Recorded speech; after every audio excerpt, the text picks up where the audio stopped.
Well, everyone knows Custer died at Little Bighorn. What this book presupposes is maybe he didn't. Royal Tenenbaums coming up next.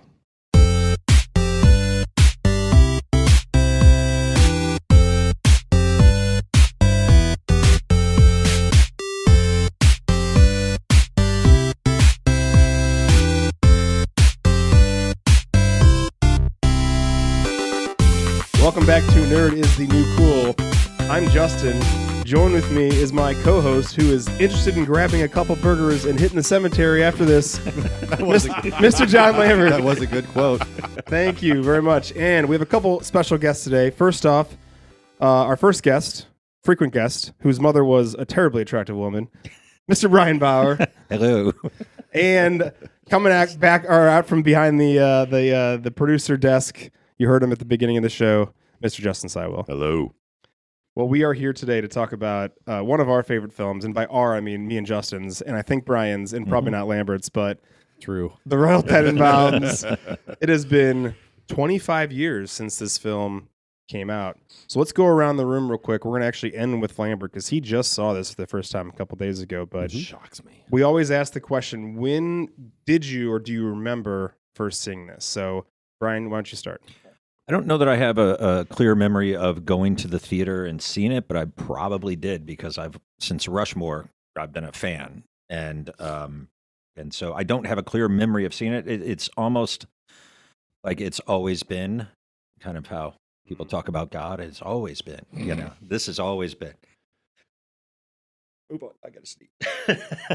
What about you, Justin?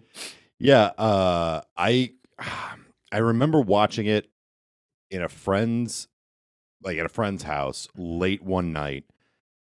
I'm younger, so it was right after release, like DVD release or VHS release. I can't remember. But I was in high school, and that's, he said, and this was my first introduction to Wes Anderson. Really? So, which I'm a huge, right. I'm a huge fan, probably driven largely from this. But I was too young to understand some of the humor, so of course I'm laughing at all the things that we laugh about in the movie. But now, understanding more about Wes Anderson, it just makes me love this movie even more. I don't think it's, honestly, this is probably one of the first gateway films for most people who have seen Wes Anderson movies, right? I would agree. I would say probably this, and you're going to hear this over and over from other, anyone who discusses this movie talks about this is when Wes Anderson went from kind of a very small time, almost indie filmmaker, just doing some really weird stuff. Right. He had some success with Rushmore and whatnot, but this is the movie where he really goes from kind of being kind of that out there guy to this guy can tell a story. And you notice that also with the casting. It's not just his group of friends. He's brought in some huge names to this. Yeah. Yeah, he does Bottle Rocket and then Rushmore, and Rushmore has Bill Murray in it. But other than that, I mean, you've got the Owen Wilson or Luke Wilson. Yeah, but he's not super well known at that point. Nope. This has obviously a huge ensemble cast, which we'll get to later on. But yeah, this is definitely like, okay, he's in the mainstream now. Yeah, and even though his movies are obviously quirky and indie, so to speak, or I mean, they're not indie films, but they have that vibe to it. This movie has so many heavy hitters in it. Yes, it's a all around huge package of a movie, and I think that's probably what drove me into Wes Anderson, was that this was my first introduction. Right. I'm like, oh man, look at how serious of a guy this is. Like, look at who he's got in there. Not realizing that this is the first time he was able to do that. Mm-hmm. Well, and the attention to detail is so amazing, I think, in all of his films, but it only increases as he's progressed or evolved as a filmmaker. Yeah, completely agree. I definitely watched this in college, and I bought this DVD box set in college, and I still have it. I know it's from college because it has the yellow strip. Did you get it at the bookstore? At the bookstore. Nice. This was an indicator jealous. from my roommates after college of whose this was, so that we didn't steal each other's I was blue. things. You were blue. I was yellow. Jeremy was white. White, yep. And then newcomers got new colors. But yeah, this is from the Criterion Collection, and it looks like a book. It looks like a novel, basically. And it's got, and Justin, you have a very similar box. You've got kind of the inside part of it. I saw it downstairs, yeah. Yeah. But if you crack this up, I know this is an audio medium, so you can't really see it. But it's got a whole bunch of It's basically got the same artists that have done like the chapters in the film. Mm-hmm. They've got a ton of different what looks like floor plans of different rooms. This is the floor plan of Margot's room. This is Margot's drawings, and then also we see this sketch of her glove with the finger missing. Yeah. But it's a whole map of the entire of the entire Tenenbaum house if you open it up. That's so awesome. And there's a bunch of other stuff in Does here it give too. credit on who drew it? Because I didn't know if his brother did some of the drawing. That wouldn't surprise me. it's got kind of a hang on a second. It is our production designer David Wasco would provide us with a set of blueprints. So I guess, and then Eric, who's Eric? Is Eric? Eric's, I think his brother. His brother. Okay, yeah. So Eric, it looks like, is the person that rendered this. This is kind of like a little note from Wes Anderson. Interesting. Anyway, pretty fascinating because there's a lot. I mean, there's a lot more stuff that's in this little box set, but tons of special features that I definitely watched a few of. Commentary. Anyway, now on to Mr. John Lambert. I saw it on Thursday. And what It's Saturday, for those of you that don't It's know fresh. All right, so tell us just 2 nights ago. your initial. Not even 2 nights ago. Less than 48 hours ago. Tell us your initial thoughts. My initial thoughts were, well, so you talked about storytelling. The beginning of the movie, yes, I understood I understood what was going on, but I didn't feel like there was an actual story that was being told until you were about halfway through. And then it actually, I was like, okay, like, because I mean, again, like, I knew enough about, like, I had read about it. You read the synopsis. I'd done it like a little bit before to understand what I was getting myself into. And I'm like, okay, like, they're all going to get in this house. So you just kind of dropped in, and then everything starts happening, and I'm just like, what is going on? There's a lot of what is going on the first half of the movie. Like, again, like, I understand, but like, what is happening? Like, part of me felt like Tom Hanks in Big. Like, I don't get it. Like, I kind of get it, but I don't get it. And then the second half of the movie, like, okay, now it's starting to make more sense. Like, at least like from like the plot was hardening. I don't know the best way to put it, because it felt like it was just loosey goosey, and then all of a sudden it's like, okay, now it's actually going somewhere, and like things are happening, and like especially at the end of the movie, it's like there's catharsis with Richie, and then with the other side, and then with like, and everything starts to happen, and then he dies, or does he? Spoiler alert. Yeah. Do you feel that maybe that was the introduction of the world at the beginning or the universe that we're living in, or for the next hour and 50 minutes? Maybe. I don't know. It just felt like it was a little all over the place, and then again, like it eventually got somewhere, because at the end, like there's an ending, with reconciliation, but yeah. Okay. I was curious. I know Justin was, because you texted us in our group chat and you were like, I it's feel like interesting. What was funny, feel is Justin and I had been texting back and forth of like screenshots or like pictures of us watching the movie. Yeah. Different scenes or whatever. I was like, go Mordecai. But No. yeah, you got the first one. It's like, here goes nothing. But what I found funny with your text was that it was the next morning where you're like, that was interesting. Yeah.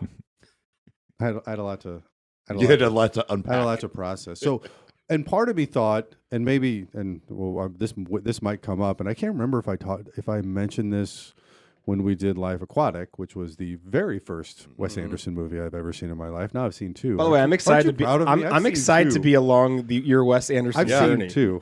Right. Is maybe this is like a Napoleon Dynamite thing, because the first time I saw Napoleon Dynamite, I did not like it.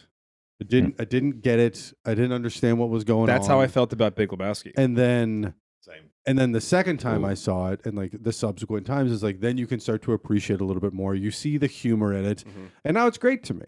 So I'm like, maybe this, like, 2 vastly different movies, obviously, but like maybe that's another situation where like the more times you see it, because you guys we were talking, obviously, but before the mics were on, before we started recording, where it's like every time you see it, you're picking up other things. Right. You mentioned his attention to detail, and it's like, and then it's this, and it's this, and it's this, and like trying to figure out what was in the background, and so I think it's kind of one of those things. I think that's a good segue to just talking about just Wes Anderson in general, and this movie in particular, but like some of the things that we appreciate that he does, and maybe you do pick up upon second, Rewatches. third, Right. 20th watch, whatever number it might be. 30th.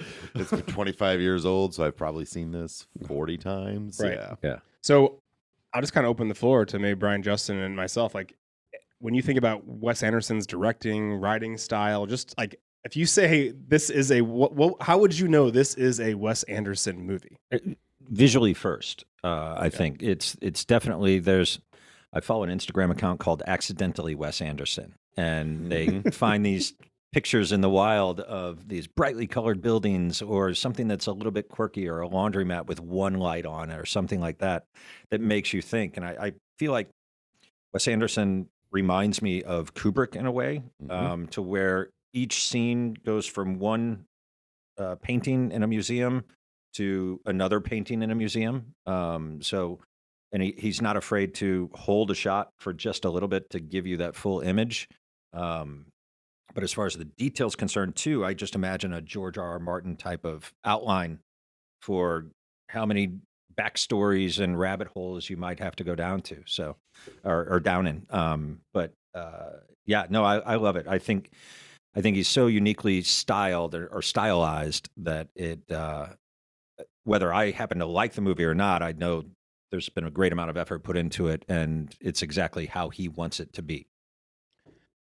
There's a couple visually wise, the way he's recording the subjects on film, like he's got some pretty unique strategies. So you kind of mentioned, I'm going to go into more specifics about like what he calls it, what's called. So there's one called a flat space camera. He does a lot of flat space camera moves, which is like basically doing pans and tilts and zooms within scenes that make it look two-dimensional.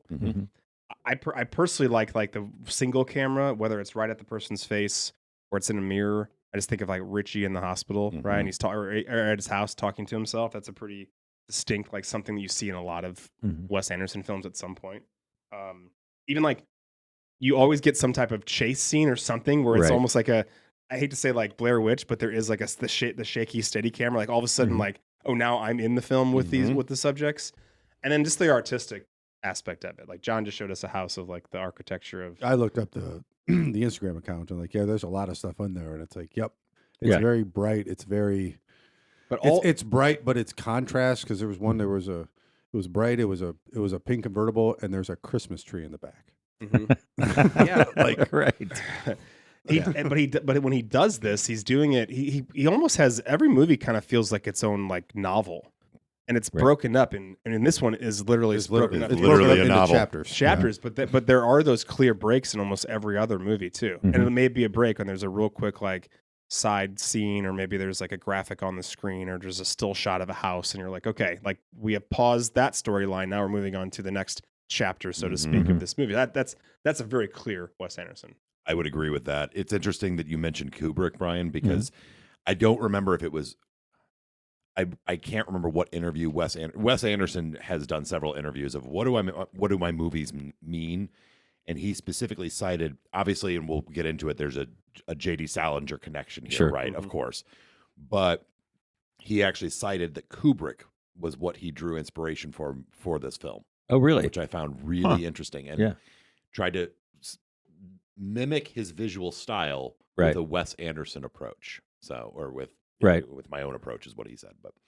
And then, I agree. The 40 millimeter lens that he uses, there's a very specific videography term that goes there, and I can't remember what it is. So failing, but it forces. So a lot of times directors use depth, right, in how they set up shots and whatnot, and they physically have depth that they shoot. The way he uses his cameras, or the way his directors, the way he has everything set up, is that the background is just as in focus as the foreground. So everything looks very flat, which is really neat. I love that use of motion that he has. Even just the scene in this movie, it's a nonsense. It's nothing. It's 1 second of Gene Hackman walking in front of his house over to meet Danny Glover and Angelica Houston right out of a cab the first time. But that steady little shake there makes you feel like you're walking along with him. Like it feels so real. Or even like when Dudley this is not the shaking, but it's the quick shots. Dudley is looking at the taxi cab, And it's going back and forth There's a between Dent here. there's dent here, but then you go back to and now you've got Margot like basically breaking it off her wedding, and another dent, and then and it's like Yes. Yes. And it'd be like you were standing there and your eyes are going back and forth to these two ridiculous things that are happening simultaneously. I love that.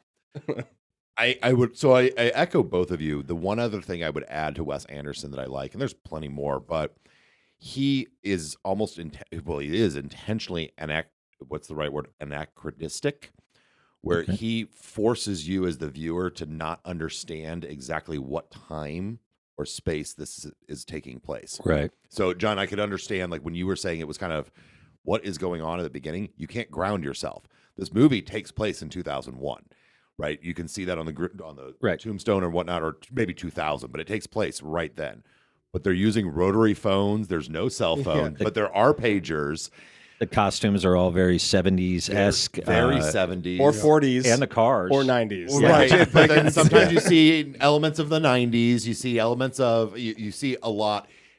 And there's a whole theme that we can talk about later, but you can't place yourself. Where does this movie go? He does the same thing in Grand Budapest Hotel. He does the same thing in Life Aquatic.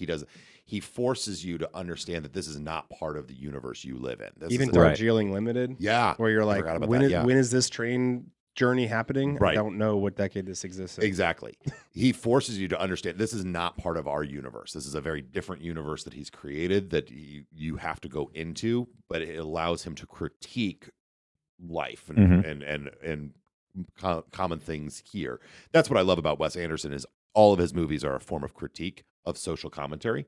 Right. And I enjoy that. We can talk more about that at length, I'm sure, at some point. But I would say the use of time. Oh, and Justin, what you mentioned about like the Dudley, there's a dent in that car, and then we're going to go over here and talk about Margot, and then we're going to zoom right back, right? So yes, that's both the camera work, but also that's anachronistic as well, because you have no sense of time in this. Like, why is this flipping back and forth so often? So he uses not just you can't get the setting based on what you're seeing on screen, but you also can't get the setting based on how people are talking. The dialogue itself does not lend itself to a linear storytelling. And how they're dressed, because even in flashback scenes, Margot's wearing the same coat, thing. right? When she's 12 years old, starting to smoke. The 12-year-old smoking, and she's wearing the same coat. And Richie's got the same tennis outfit. You know? Pretty awesome. By the way, those outfits are something that are part of the Caselli family Halloween. Oh, nice. And we've been arguing about who is what character. Fantastic. So if you can think about who I should be, so I can tell Jana later on. I already know who I think I should be, but we'll circle back to that at the end of the episode. I want to talk about, before we get into the movie, just the concept. Well, sorry, one more thing. One thing that is definitely distinctive with most of his films are the soundtracks. We'll get into some specific songs. So many notations. Yeah. It's just you can tell the vibe of a Wes Anderson film based on. Always got some really good pop culture songs, right? But then the instrumentals that are going on, it's like these quirky little ding, ding, ding, ding, ding, like whatever it is, like, and there's always something. There's always some. There's very little, like, no sound at all, which is it's just. I think he does a great job with the soundtrack and the composer. The ensemble cast. Let's talk about that. All right, this is, I think, a pretty great example of what an ensemble cast is. Yeah. Yes, we're going to try and talk about who perhaps the main characters are and secondary, etc. But it's pretty. You could actually argue there's 10 main characters in this movie, or 7, right, or 8 maybe. But there's a lot. So when I think about ensemble cast, I mean, I guess John, is there a movie or a type of film that you think of when You I think say that ensemble? Yeah, just ensemble. Usual Suspects. Great one. 5 main characters. 5 main characters. Yep. What's the low bar for how many people you have to have on screen to call it an ensemble? Do you think? I don't have the answer. I'm just curious what you think. 4. Okay. What do you guys think? I don't think it has a number, but I think that if there is, in determining who the main character is of any film, it's who has the polar change, right? From the beginning of the film to the end of the film, who makes the most who has the most either personal growth or makes the largest change, that's who I would identify as the main character. And it's kind of hard to see because everybody evolves throughout this film. In an ensemble, it's harder because they are all having polar evolutions for their characters. So if I see Armageddon, I'm not necessarily saying that's an ensemble cast because everybody was exactly the same at the end of that movie as they were at the There was beginning. not a lot of character development in that movie. Yeah, really? Except In a Michael Bay film. I know, Except shocking. for Bruce Willis because Yeah. he died. Well, Yeah, that's a pretty his polar character, I guess, change. Yeah. stopped developing. His character stopped developing. Right. Well, I think you see this. Owen in Wilson's character stopped developing. Yeah. God, that's dark. the industry or the type of films you see this in all often are like whodunits, like No, like mystery films. Glass Onion, Knives Out. Yeah, I Knives was gonna say Out. Knives Yeah, Out, yeah. Death on the Nile. I mean, Yeah. Clue even is a pretty Murder by good one. Death. That's a good one. Right. So this is a fun fact. I was just doing some research on this, and apparently the ensemble cast in film was first introduced. And I'm sure movie buffs can say actually it happened earlier than this, but documented September 1916. D.W. Griffith's silent epic film called Intolerance. And the idea was Oh. they had. Have you heard of this before? I've heard of it. I did Okay. not. I don't know anything Is about it. non-racist silence film? Or I guess. Right, I don't. yeah. I've never seen this. Birth of a Nation was Oh God. Yeah, well, okay. Way to bring that up. Now I feel like now whatever I say is terrible. But the idea was that it had 4 separate parallel plots going on, and as throughout the course of the film, they kind of interweave with one another. Hmm. Which nowadays we see this in, I don't know, like a Marvel film, but it's not even a Marvel movie. It's like 6 Marvel movies right. and in an Yeah. ensemble. So we've lost a lot. You usually see this in TV. I mean, television is where you can have ensemble casts It- pretty seamlessly. Everything. Every time I see the word ensemble cast, I don't know why, but the first thing that comes to my mind is The West Wing. Like, Yeah. Yep. because Currently rewatching. Me too. Absolutely. It just, yeah, right. It's an annual rewatch for me. Just Yeah. finished it for the first time. Yeah. for the Ooh. first time. I know really. that's Yeah. shocking. Yeah. You would think of Like- anyone who'd be the West Wing. Yeah, I was guy. gonna say like of a- all people. A couple weeks ago, we just finished it. Really? Well, I'm on season 4 for the 50th time. Yeah, Yeah. I'm on season. Well, I'm watching it on Netflix and on HBO. So Yeah, I was kinda gonna going say it back depends around, on like, what wait a minute, didn't platform I you're already watch watching this it a on. couple Hard weeks to ago? keep track of that. Yeah. I just finished the episode with Glenn Close. So, Oh, nice, yeah, nice. which is an unbelievably good episode. They all are. But Yeah, that's anyway, a whole but other that's a show. whole different show. Well, anyway, I wanted to bring up the ensemble cast now because we're going to talk about that later on. We're maybe choosing peak. So let's get into the movie and let's give John a chance to talk because he hasn't talked in a while. I'm not going to talk a lot during this episode. You know what? I'm okay with that. No, I really want to hear more and more of your opinions and thoughts because, like, the same thing happened when you and I were discussing Life Aquatic because I don't know. I like hearing from somebody who has not dove into Wes Anderson. Yeah. It's fascinating. I know. So we're going to ask you questions. Got it. According to IMDb, the eccentric members of a dysfunctional family reluctantly gather under the same roof for various reasons. I guess that's okay. That's a decent, not as bad as the last one we read. So the plot and the title appears similar to The Magnificent Andersons, which was written and directed by Orson Welles. Meanwhile, the story's tone and style took inspiration from J.D. Salinger's short story novella, Fanny and Zoe. The glass children therein have precocious abilities, inspiring the child prodigy material with the Tenenbaums. Mhm. Yeah. You want to elaborate on that, Justin? Well, so yes, I would say Wes Anderson has specifically identified that he was inspired by the Glass children or the Glass family. And he was inspired by J.D. Salinger. And I think the reason he says that is because J.D. Salinger was very, very adamant that his work not be adapted to film. So I think that's why. But if you, and I'll be honest, I haven't read the Glass family in, I don't know, since I was in high school. But this is absolutely the film adaptation of that. The parallels are unreal. This is a film Really? adaptation of that story. Interesting. 100%. It debuted in the New York Film Festival October 5th, 2001. Hollywood debuted December 6th, 2001, and it had a theatrical debut in the U.S. January 4th, 2002. Runtime, 1 hour and 50 minutes. John, did it feel like an hour and 50 minutes? Yes. Yes, it did. Okay. What about you guys? No, Yeah. I totally agree. It went fast for me. it's I was such a just kinda- fast watch. Yeah. Of every time I put it on, it's just the scenes are just they're coming at you so quickly. Budget of $21 million estimated, grossed over $71 million, which is actually pretty good. Some awards. It was nominated for a couple Oscars: Best Writing, Screenplay, written directly for the screen by Wes Anderson and Owen Wilson. It was also nominated for a Critics' Choice Award for Best Acting Ensemble, and it won the Golden Globe for Best Performance by an Actor in a Motion Picture, Comedy, or Musical, awarded to Gene Hackman. BS rankings, Rotten Tomatoes, 81%, audience score, 89%, and IMDb gives it a 7.6. Do we think any of those numbers are especially low or high? I think IMDb seems pretty low. It's I always think- low. They're a bunch I of don't know. Does it?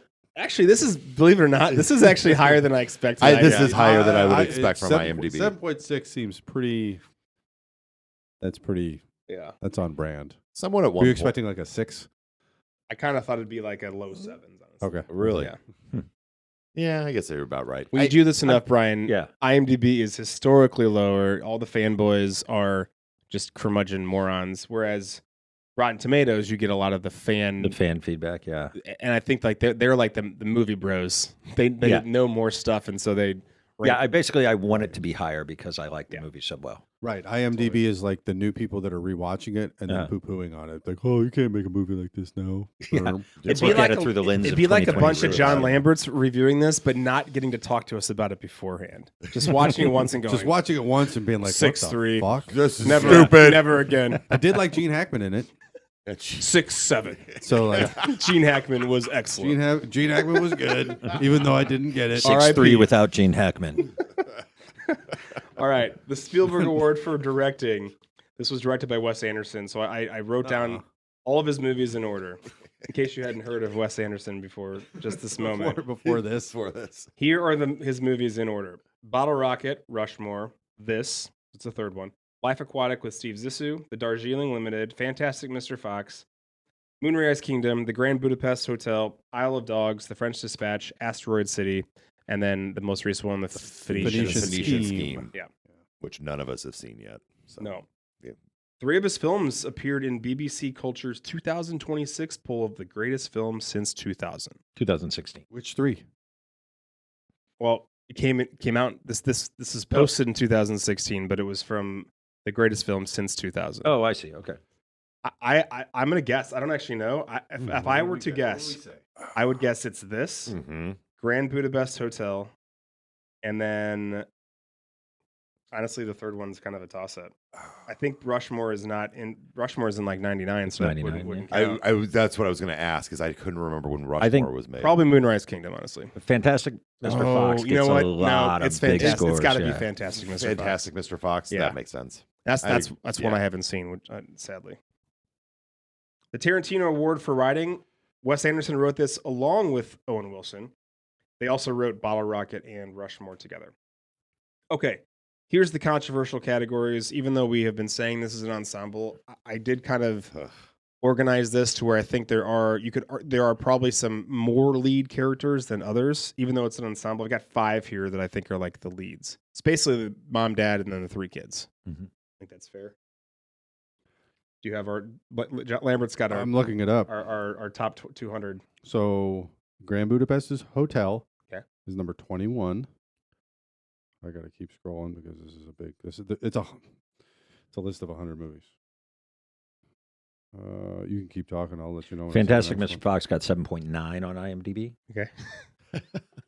Just Good to FYI. know. Did you just have that knowledge? I just looked. Oh. Okay, I didn't even No, see I you had do that. that. Moonrise Kingdom. It was Moonrise. Moonrise Kingdom was okay. number 95, and there must be there's one in between. I'll have to find it. I'm sure it's got to be. I'm guessing it's it's- this movie for sure. Yeah. Royal Tenenbaums 68. There it you is go. right there. Okay. All right. Okay. All right. Tom Hanks Award. Gene Hackman plays Royal Tenenbaum. Angelica Houston plays Ethelene Tenenbaum. Ben Stiller plays Chaz. Gwyneth Paltrow plays Margot, and Luke Wilson plays Richie. Side note: number 1 on this list, Mulholland Drive. That's good. Okay. Talk about movies you can't understand. Yeah. Haven't seen that one either. Shocker. Anyways, I'm sorry. It's okay. Brian, you want to go first? Do you have Sure. a pick here? So I would say the mom and the 3 kids would have more of a polar change and receive my vote for a main character or 4 main characters more so than Royal. Only because at the beginning of the movie, that's when Royal made his choice that he wanted to get back together with his family. Reconcile. And he was working towards that goal throughout. He had the media scenes. I think the movie is titled after him, but I think he impressed me more as the Cleant, if you can get the Renaissance reference there, or the Restoration reference of the voice of reason. And I think there were several lines throughout where he was the voice of reason for his kids who were now acting kind of quirky and strange. I don't think you're over the death of your wife. I think you're in love with your sister. All of this stuff, right? He's pointing out. Yes, I hear you. Why are you stringing that guy along? Right. Yeah, exactly. So it's an important character, but I don't think he's the main character. Does that make sense? Yeah. Okay. I'm going to add to that. Fascinating. So, because Brian, you said, well, the movie is titled for him. Right. I don't think it is. Okay. And this is going to be my one of my hot takes, I guess. The movie is titled The Royal Tenenbaums, right? Mm-hmm. So it's not about Royal Tenenbaum, it's about his family. And you could make the argument that Royal is a double entendre because, yes, it is his first name. That's correct. But if you look at it from the grand scheme of things, and again, going back to the Salinger reference, these individuals are not quite royalty the way we would think about them, but they have extreme privilege. They are geniuses. They are media darlings when they're children. Right. The mom, absolutely insists on their education, and she herself is an extraordinarily talented person. So they're royals at one point in their lives in their relative industry: tennis, anthropology, finance, and playwriting. Playwriting. Thank you. Yeah. So that's how I like that interpretation of the title, because obviously Gene Hackman is a phenomenal actor and he's central to the story, and he's a main character for sure. But I actually don't think the story is about him at all. Yeah, no, I definitely would agree with that. That's that's a good take. Mind blown. Never thought about that. It makes sense. I mean, it totally makes sense. There's an S. Yeah. And not apostrophe. And it's S. not an apostrophe. Right. And that's what makes the title so interesting to me, because when his name's Royal, so you make the inference, yeah. But it's not the John Lamberts, right? When we're talking about your family, right? Nope. So it's not the Royal Tenenbaums. That's why I think he was named Royal very intentionally. Well, I mean, so are we do we take Gene Hackman out? I mean, I think he's still probably, you can argue he's the top.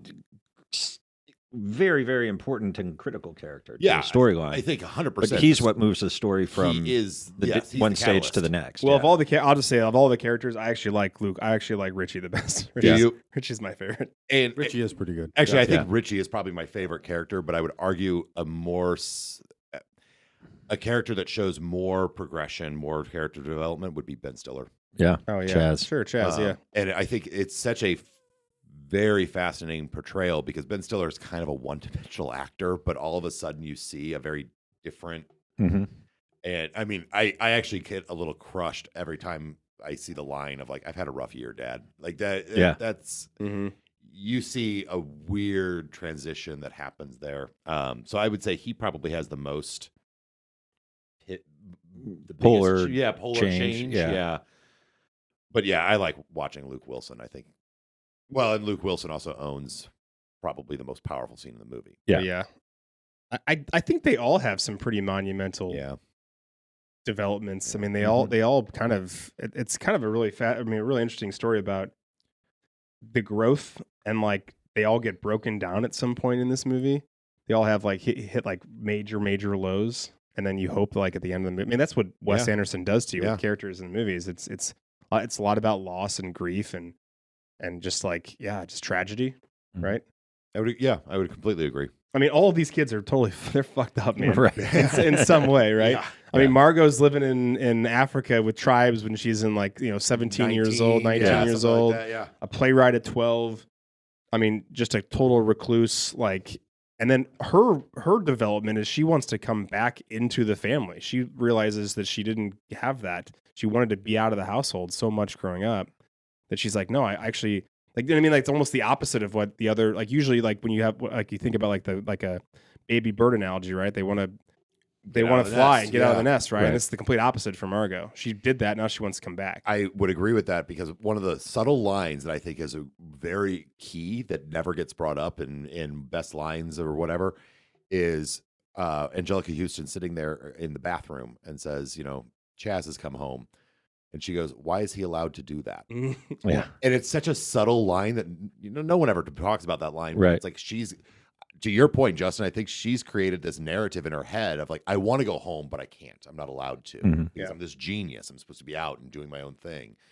And adopted and never felt But a I was part of that also- home. I was Yeah. adopted, so I every time I was reminded that I was Right. adopted, so I've never My been part of this adopted daughter. family. This is my Yeah. adopted daughter, This is my Mona. adopted daughter. I don't think Jana would be mad at me for saying this, but I really do think that like that would be a comment she'd make, or one of her sisters would make, if one of the sisters was like, "I'm gonna go live with mom and dad for a while." Why does she get to live there? Yeah. Right. Well, Yeah. I want to. Where's my room? right. Like, even though I'm married and whatever, like, well, I kind of want to go back too We'll die for different reasons. But just to be clear, 100%. But one of the themes that Wes Anderson is playing with the movie is that of nostalgia. Mhm. We're all nostalgia whores. I mean, look at what we're doing 25 years later. We're Right. talking about a movie that's 25 years old for a podcast, right? Like, so there's a lot of nostalgia, especially popularized by social media and whatnot. Nostalgia as a definition literally means going home or returning to the familiar during a time of pain. That's the actual definition of nostalgia. So the kids returning home or desiring to return home is very much playing into that theme. All right. Well, I think I guess we'll go with a tie between Chaz and Richie. I was going to say Gene Hackman. That's my favorite. I mean, Gene Hackman is the best character in the movie. Yes. But if we pull him out, I'm not Chaz going and to pull Richie. him out. Okay. All right. Fine. If you pull him out, then I would say Richie. I like Richie more. Yeah. Other four Jacksons: Owen Wilson plays Eli Cash, Bill Murray plays Raleigh St. Clair, and Danny Glover plays Henry Sherman. Justin, you get to go first on this one. Well, I have a deep love for all three of these characters. Sure. I love Owen Wilson so much. I like the whole character of Eli Cash in this movie. Sorry, I'm on mescaline. Did you just say you're on mescaline? And the fact that he's completely wrapped up in Margot to the Right. point where this is one of those subtle things I didn't notice until like a very recent rewatch sometime this week when he's driving his car at the end of the movie. Yeah. He's wearing African tribal makeup. I'm like, Paint, I yeah. I never caught that before. Like, he is really wrapped up in her. Yeah. Right. Yeah. Stop belittling me. I think he as a secondary character, he's probably the most prominent, probably the most pivotal of these. But God, I love Bill Murray, and God, I love Danny Glover in this Yeah. movie. I would say Danny Glover. Do you like Danny Glover? He's such Yeah. a good straight man. Oh, He's- God. Great And that's straight man, why, yeah. because That's fair. he grounds everything. Mhm. He Yeah. is not cut up like Bill Murray. Well, Owen Wilson for sure, Eli Cash for sure, Raleigh St. Clair to a lesser extent, but like Henry's not cut up in any of this. Yeah. Mhm. He's the straight man. Like, what is going on? And Royal's just throwing, like, I mean, very. What's up, Coltrane? What's up? I would say Coltrane? borderline. It's racist. Just Oh, yeah, comments at him, completely like, just- off the what- cuff. Whoa, He's just what up, letting it go. Coltrane? I don't What think did you just call You want me? to speak What? some I jive? didn't say Like, anything. what? Whoa. What if I had? you okay with that big back buck moving in? Yeah. It's fucking, and he's just taking it and like, And he's that's just okay. taking it because he just wants to. Yeah, his Yeah. he has one agenda, I'm here He for has Ethel. one- exactly. And I want his- to marry her. and his biggest obstacle is outside. Everyone else is dealing with their own personal obstacles. His is that he's clumsy. He has one of the better comedic moments Yeah, where he just falls in where that he giant falls in pit. that hole. And then the more subtle one They're at the end walking where and he's just- reading I was the like, he- hospital charts and his tie is clipped into his glasses. For a I'm like, second, yeah.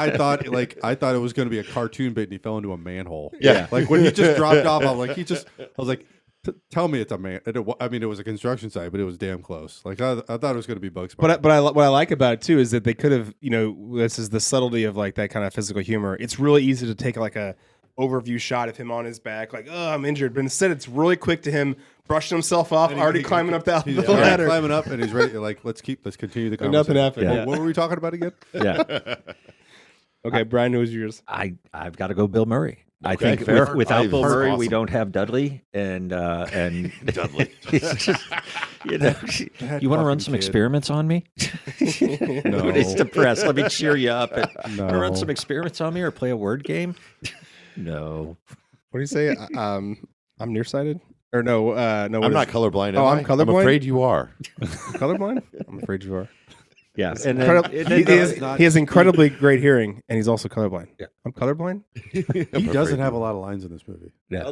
But Bill Murray. Bill Murray. Bill Murray, no. But he does No. not. But he's got the best last line, pretty much, where he's like, "Au revoir."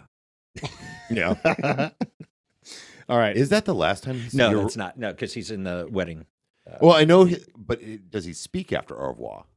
I don't remember. He may not. I don't know if He may does. not. Yeah, but he has Yeah. 30 lines in this entire movie. Yeah. It's like a page. Yeah. Yeah. What's Justin? Did you say yours already? I'd say probably my vote for this one would be Owen Wilson, but Okay. with You're the tiebreaker. I am the tiebreaker. Yeah. Man, that's really tough. I will say that just because of the frequency in which I quote Owen Wilson from this movie, I got to say Eli Cash. That's fair, yeah. my favorite. But I mean That's fair. That's fair. But honestly, any ask me in a any of week, these three- ask right, me next I was week, gonna and say, I'll probably pick somebody else. I'll watch it again in a different mood, and suddenly I'll like empathize with Danny Glover, and he'll be my favorite character. in the Yeah. movie. Right. So, Or yeah. I'll put Dudley on here as an option, yeah. which I didn't this time. Backup singers. Seymour Castle plays Dusty. He's in a bunch of stuff. He was in Rushmore, Dick Tracy, Stuck on You. He was also nominated for Best Actor in a Supporting Role for Faces in 1969. He passed in 2019. Kumar Palana, who plays Pagoda. You might know him from Bottle Rocket and Rushmore and The Darjeeling Limited. He was also in The Terminal with Tom Hanks, which I don't care what anybody says. That movie's underrated.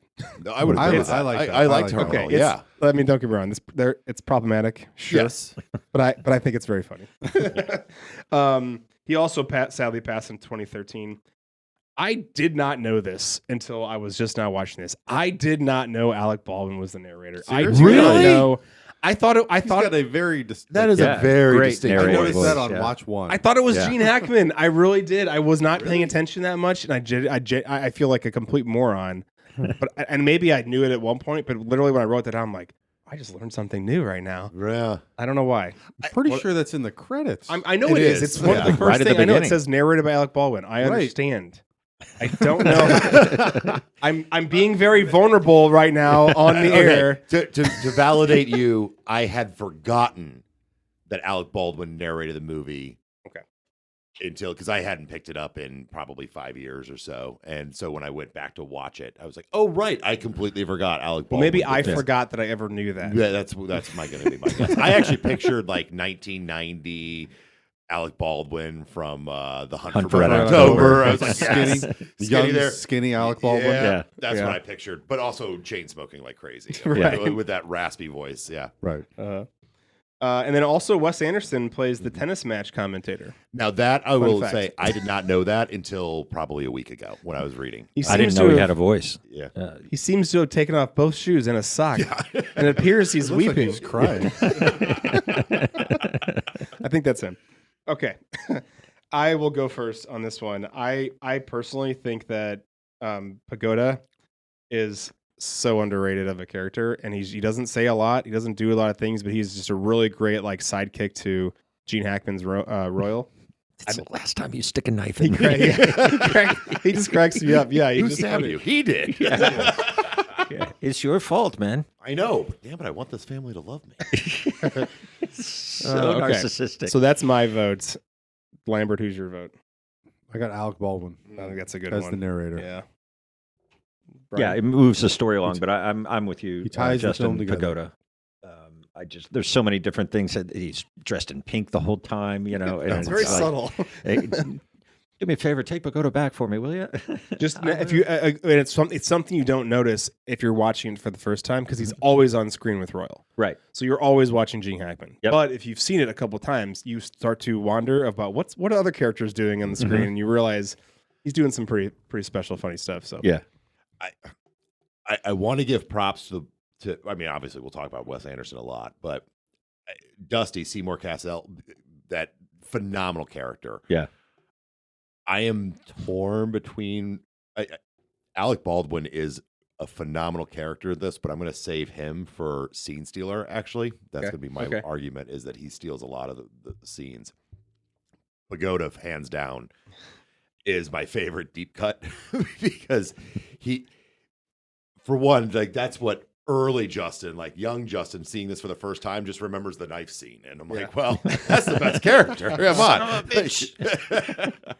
on, yeah. And But I will say Dusty though. I forgot about Dusty has one of the funnier scenes when he's playing the doctor. oh god, And his beeper goes off and it says something like toilets. Hey, Storm. Well, his colleague's name is Stormy. Yeah. Stormy called in. Stormy sick. called in. Can you work a double? Yeah. Oh, gotta go. Got a surgery or something like that. Okay. All right. Well, then Pagoda's getting it. John Williams category for music. So I got a really long list here, but really there's a lot of this is instrumental. Mark Mothersbaugh did a lot of this composing, obviously. But I'm curious.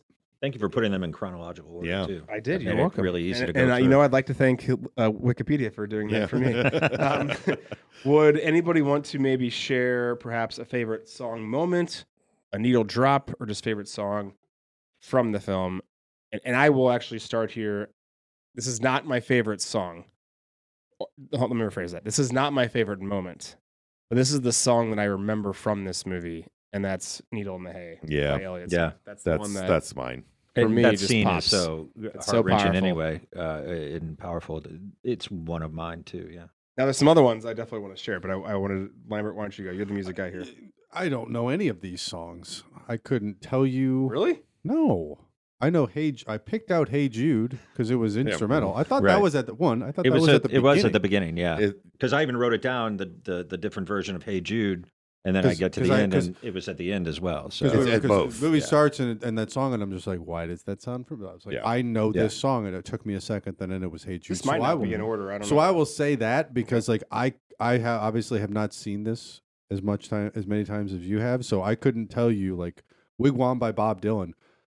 For the life of me, one, can't remember what that song is, and Right. could not pick that song out of a lineup, and two, certainly couldn't match it to a scene like you guys just did. Like I got nothing. So I'm gonna say Hey Jude Hey Jude is phenomenal because I like Hey Jude, yeah. and I thought it played well with the beginning, especially the instrumental version. and the Not- opening not the Beatles. montage. Yeah, I yeah. agree. Yeah. Yeah, it's phenomenal. I like that, and I picked it out.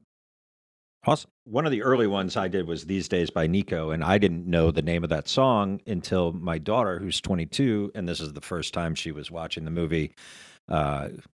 She's still on her computer, but she's like, "Oh my God, I love this song," and I'm like, "What?" And I looked at the sheet and I was like, "Is it These Days by Nico?" And she's like, "Let me listen and see if it's the same version." And she's like, "Yes, this is one of my favorite songs." And then that got her into watching the movie because it was there. So for me, if I'm able to introduce something like this to her, that makes it special for me. So I'll say one more that I really enjoy as far as a needle drop moment. It's me and Julio down by the schoolyard. right, yeah, Oh, the yeah. fun. But it's when it's happening. Yeah. The fact that he's like, what does he say? We're gonna go. Let's go shake some things up, and they're Yeah. riding on the back of ambulances. And Yeah. stealing stuff, garbage trucks, and stealing stuff from convenience stores. Yeah, that's awesome. And then at the end, it brings it back, and all of a sudden, Ben Stiller Yeah. pops out. He's joining the team now to do Yep. that. I thought that was kind of cool. Probably the first time That's a those neat kids full had circle. fun, Yeah. for a while. For So. a long time. Right. Okay, let's get into scenes to nerd out on. Now we can start choosing some more stuff. So there's so many scenes. There are a lot, and honestly, I didn't want to list all of them because I think there would have been somewhere upwards of 45 to 50 scenes. Easily. Because a lot of them are so quick. And so I just kind of listed my top dozen. And John said he only has one. So it's I listed my favorite. Okay, your favorite. Good. So let me Maybe go it's in through there. Maybe it's not. Let me go through some of my favorites. And the first one is not a scene, but it's a series. It's a montage. It's the introduction of the family as kids. Mhm. That's just a very big opening monologue, basically. And then it quickly moves into a second monologue, which is the introduction of the family as adults. So now we're seeing where they are, like right back to back. That's how the movie starts. I've got Margot leaving Raleigh St. Clair, and there's a dent there. There's another dent. I'm dying, baby. You're what? I'm dying. No, wait, I'm not dying. Are you Or or you? aren't Aren't you? you? What? Dying? Dying. Well, yeah. That scene's pretty funny. I already said the Richie and Eli. I'm on mescaline scene. Shaking it up, Royal and kids. And then I don't know where we get this whole background of Margot. Little side. Like we don't really get all of the background of her, but now we get to see it. That's another fun scene. Least favorite scene winner is the Richie suicide attempt. I thought the In the Tent with Margot and Richie was really powerful. I like I put down, I always use the word montage, but series of scenes cut together of Royal becoming a good person. Divorce papers, tells them to take back Pagoda, and then kind of leads into the wedding. And then I just put wedding, and then funeral. Yeah. So. Yeah, great wedding. There's a lot going on in that wedding. I thought the fire drill. I just love the fire fire drill. drill. Yeah, and that's kind of grouped into that intro part of the family. But Where yeah, they are Yeah. as adults. Yeah. that is a good part. And then that scene with Gene Hackman and Ben Stiller in the game closet, just there's God, nostalgia it's so in good. there because you look at all the games that are behind him, and it's like, oh, I had that game. And You keep turning the light off on him. You just imagine any house in that part of the world would have a closet dedicated to board games, which indicated that there was a time where they were close as a family at some point, or maybe they just collected games. I don't know. But I thought I really liked what happened in that scene and got Chaz to start getting his head right. Because he hadn't healed from the death of his wife. And this was the beginning of that healing process, I think. So Still got that BB in your knuckle? Man, Why'd you shoot me? you sued me.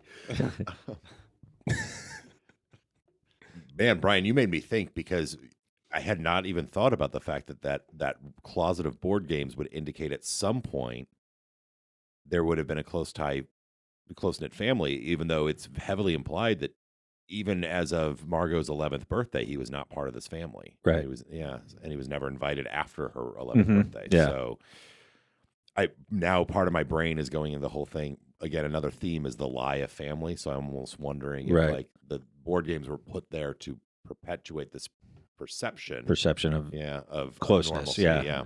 Anyway, but that's talk about a great scene also because you have two. What's the right word? Firecracker actors. You've got Gene Hackman and Ben Stiller yelling at each other face to face in a confined space. I'm like, oh, that had to be fun on set. Yeah.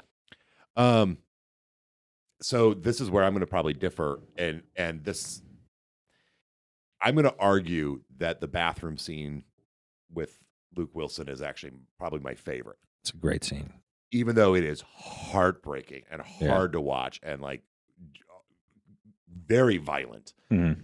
But it's the first time in this entire movie that Wes Anderson goes, he uses color so deliberately, right? That's another huge thing in all of his movies. This whole movie is very warm, saturated colors, with the exception of two things. Ben Stiller's tracksuit, which is bright red, not saturated. So it's like, I'm alert. I'm danger. He also forces his two kids to wear matching tracksuits.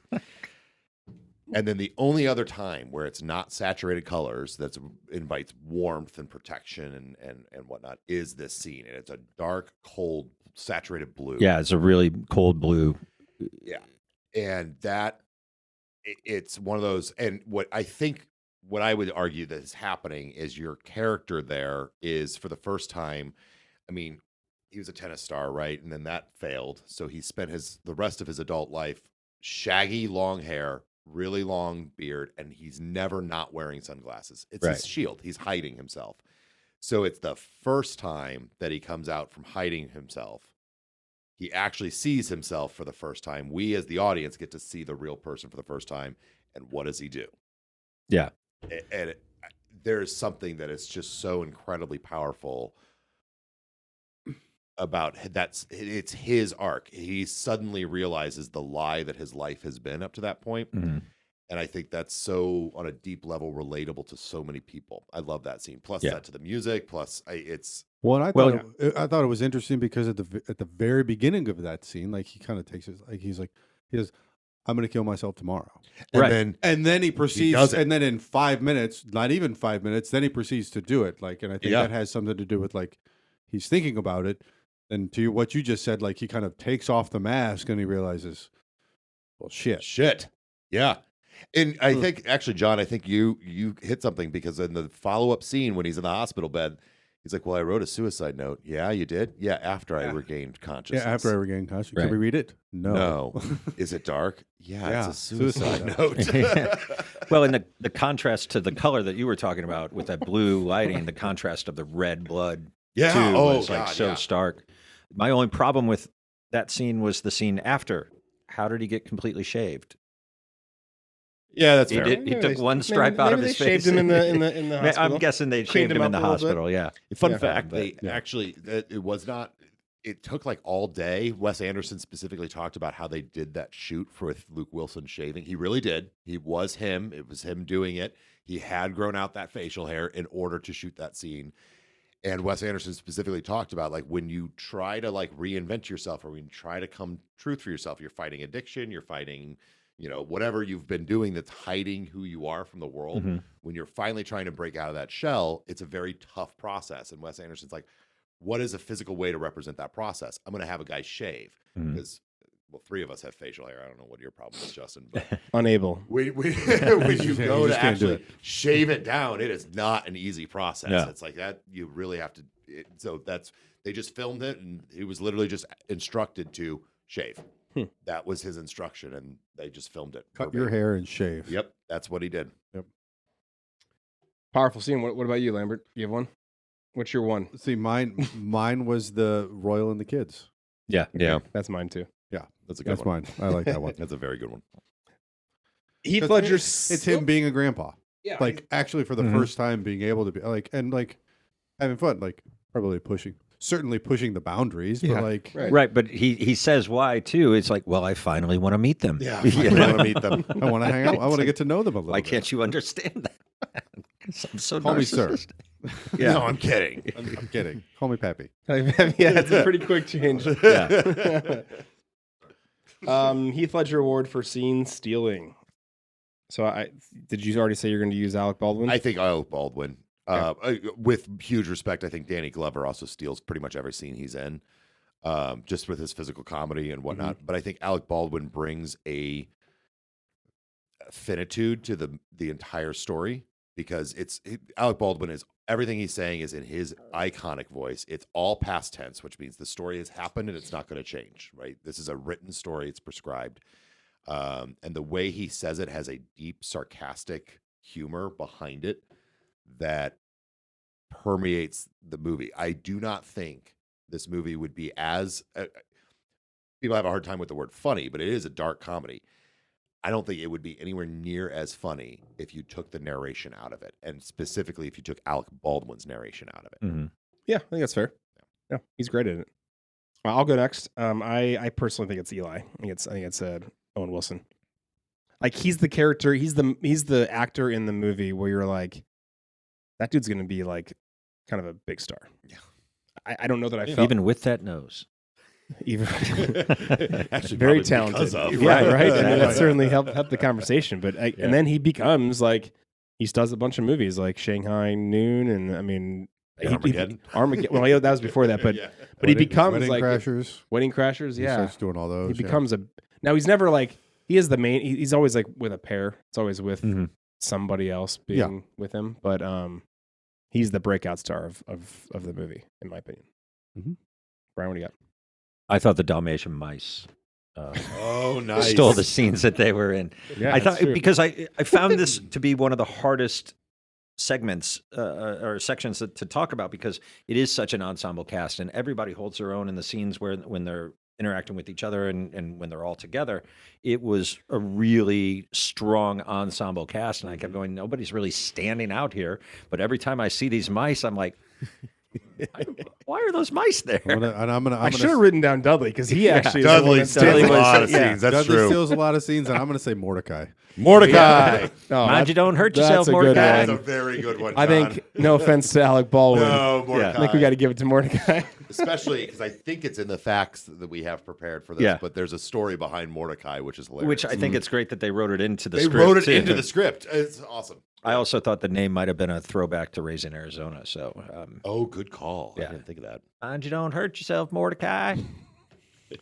I mean, I'm sure that also is related to where the name comes from. I think we could all, let's agree. Mordecai. That's Good call, Lambert. good call, Lambert. Yeah. Dante's Peak. So we're gonna choose the peak for basically the 5 main characters and then a couple other things. So Ben Stiller, when do we think his peak is? Let me first of all tell you that he did win a Primetime Emmy for Outstanding Variety Show for the Ben Stiller Show in 1990. It was a great Did show. he really? He did, Yeah. yeah. Huh. Yeah, didn't know that either. Sarah Silverman Did was not on know it. that. and- So that's in 93, and he does Reality Bites 94. I'm going to skip around because these are not obviously his peaks. 98, Something About Mary. Meet the Parents 2000. Zoolander 01. This 01. Starsky and Hutch 04. Dodgeball 04.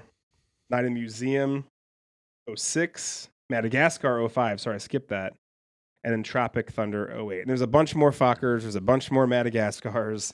Other IP, and now he's doing Severance, by the way, which I think is the best television show still on haven't gotten that into that exists. yet. I haven't done it yet, but we're speaking of Ben Stiller as an As an actor. actor. Yeah, actor. let's Okay. do actor. Right.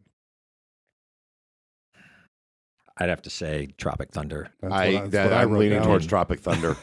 Man, That's what I wrote. I love think, Tropic Thunder. I think you're right that that's maybe his best role, but I don't know, man. I don't think you guys remember how big Zoolander was. And Yeah, Meet the- he- and Wedding Meet the Pa- Crashers and Meet the was- Parents Wedding and Wedding Crashers. Crashers the next year. I will. Or I, not Wedding Crash. Yeah, Meet the Parents was what Meet I the was saying. Meet Parents. the Parents. No. You're thinking of Owen Wilson. Yeah.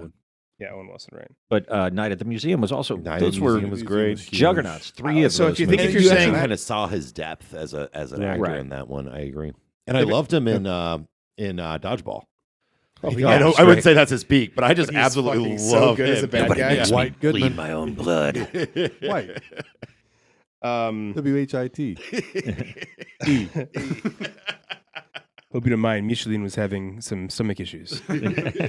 Michelle. Oh, Michelle. Did I say Michelin? You said Michelle. I'm watching the show about the Michelin star restaurants right now. Oh, yeah. Yeah. And it was a Mich something. That's your Michelle. new thing. That's a painting, but that really happened. I read it. Read in a book. Well, I think we got to say that's the winner I right mean, now. we just quoted half of his lines from that. But if movie. it is like making money, it's probably Madagascar / Tropic Thunder / Night at the Museum. That's like 05 to 08. He's just cashing checks for sure. It's And hard Meet the because Parents was huge. He's though. so yeah. and he's- I think he owned part of that too. I think so so too. he helped. He becomes a producer of all this stuff, Right. and He writer pro- of half the But stuff. But I think Right, that that's that what he movie did with also Tropic kind of Thunder. rejuvenated De Niro too. That's We true. hadn't seen a lot from De Niro. He and- does analyze this, Yeah. and then this. That's like 7 or 8 years later. Is it? It's Yeah, like, Analyze This is was that- the first one with Billy Crystal. Analyze this is Yeah. like 95 or Yeah, I something. knew it was Yeah, 95, and there was yeah. Analyze That, which but Yeah. it was under. Hit the I like pillow. I like to analyze this a lot. Analyze This was one of my favorite. Is want a fresh one one? of my favorite. You. I will happily do an episode on that. All right, Yeah. good. Well, anyway, Ben Stiller. We didn't really come to an answer. There's a lot. There's a lot. Best villain peak. It's definitely Dodgeball. Dodgeball. Yeah. If it's breakout, like he's a movie star, it's probably Meet the Parents, Zoolander. Mhm. And then if it's box office, well, it's probably around Tropic Thunder, Madagascar, Night at Museum time. Yeah. Yeah, It's probably Night at Museum, honestly. probably It's not. probably Night at the is Museum, I box would office, think, yeah. imagine. or Although- or Madagascar. Those made a lot. Those animated those movies animated are films tough, make yeah. a fucking shit ton of money. That's true. Yeah. And Okay. I don't watch animated films, so I never think of those.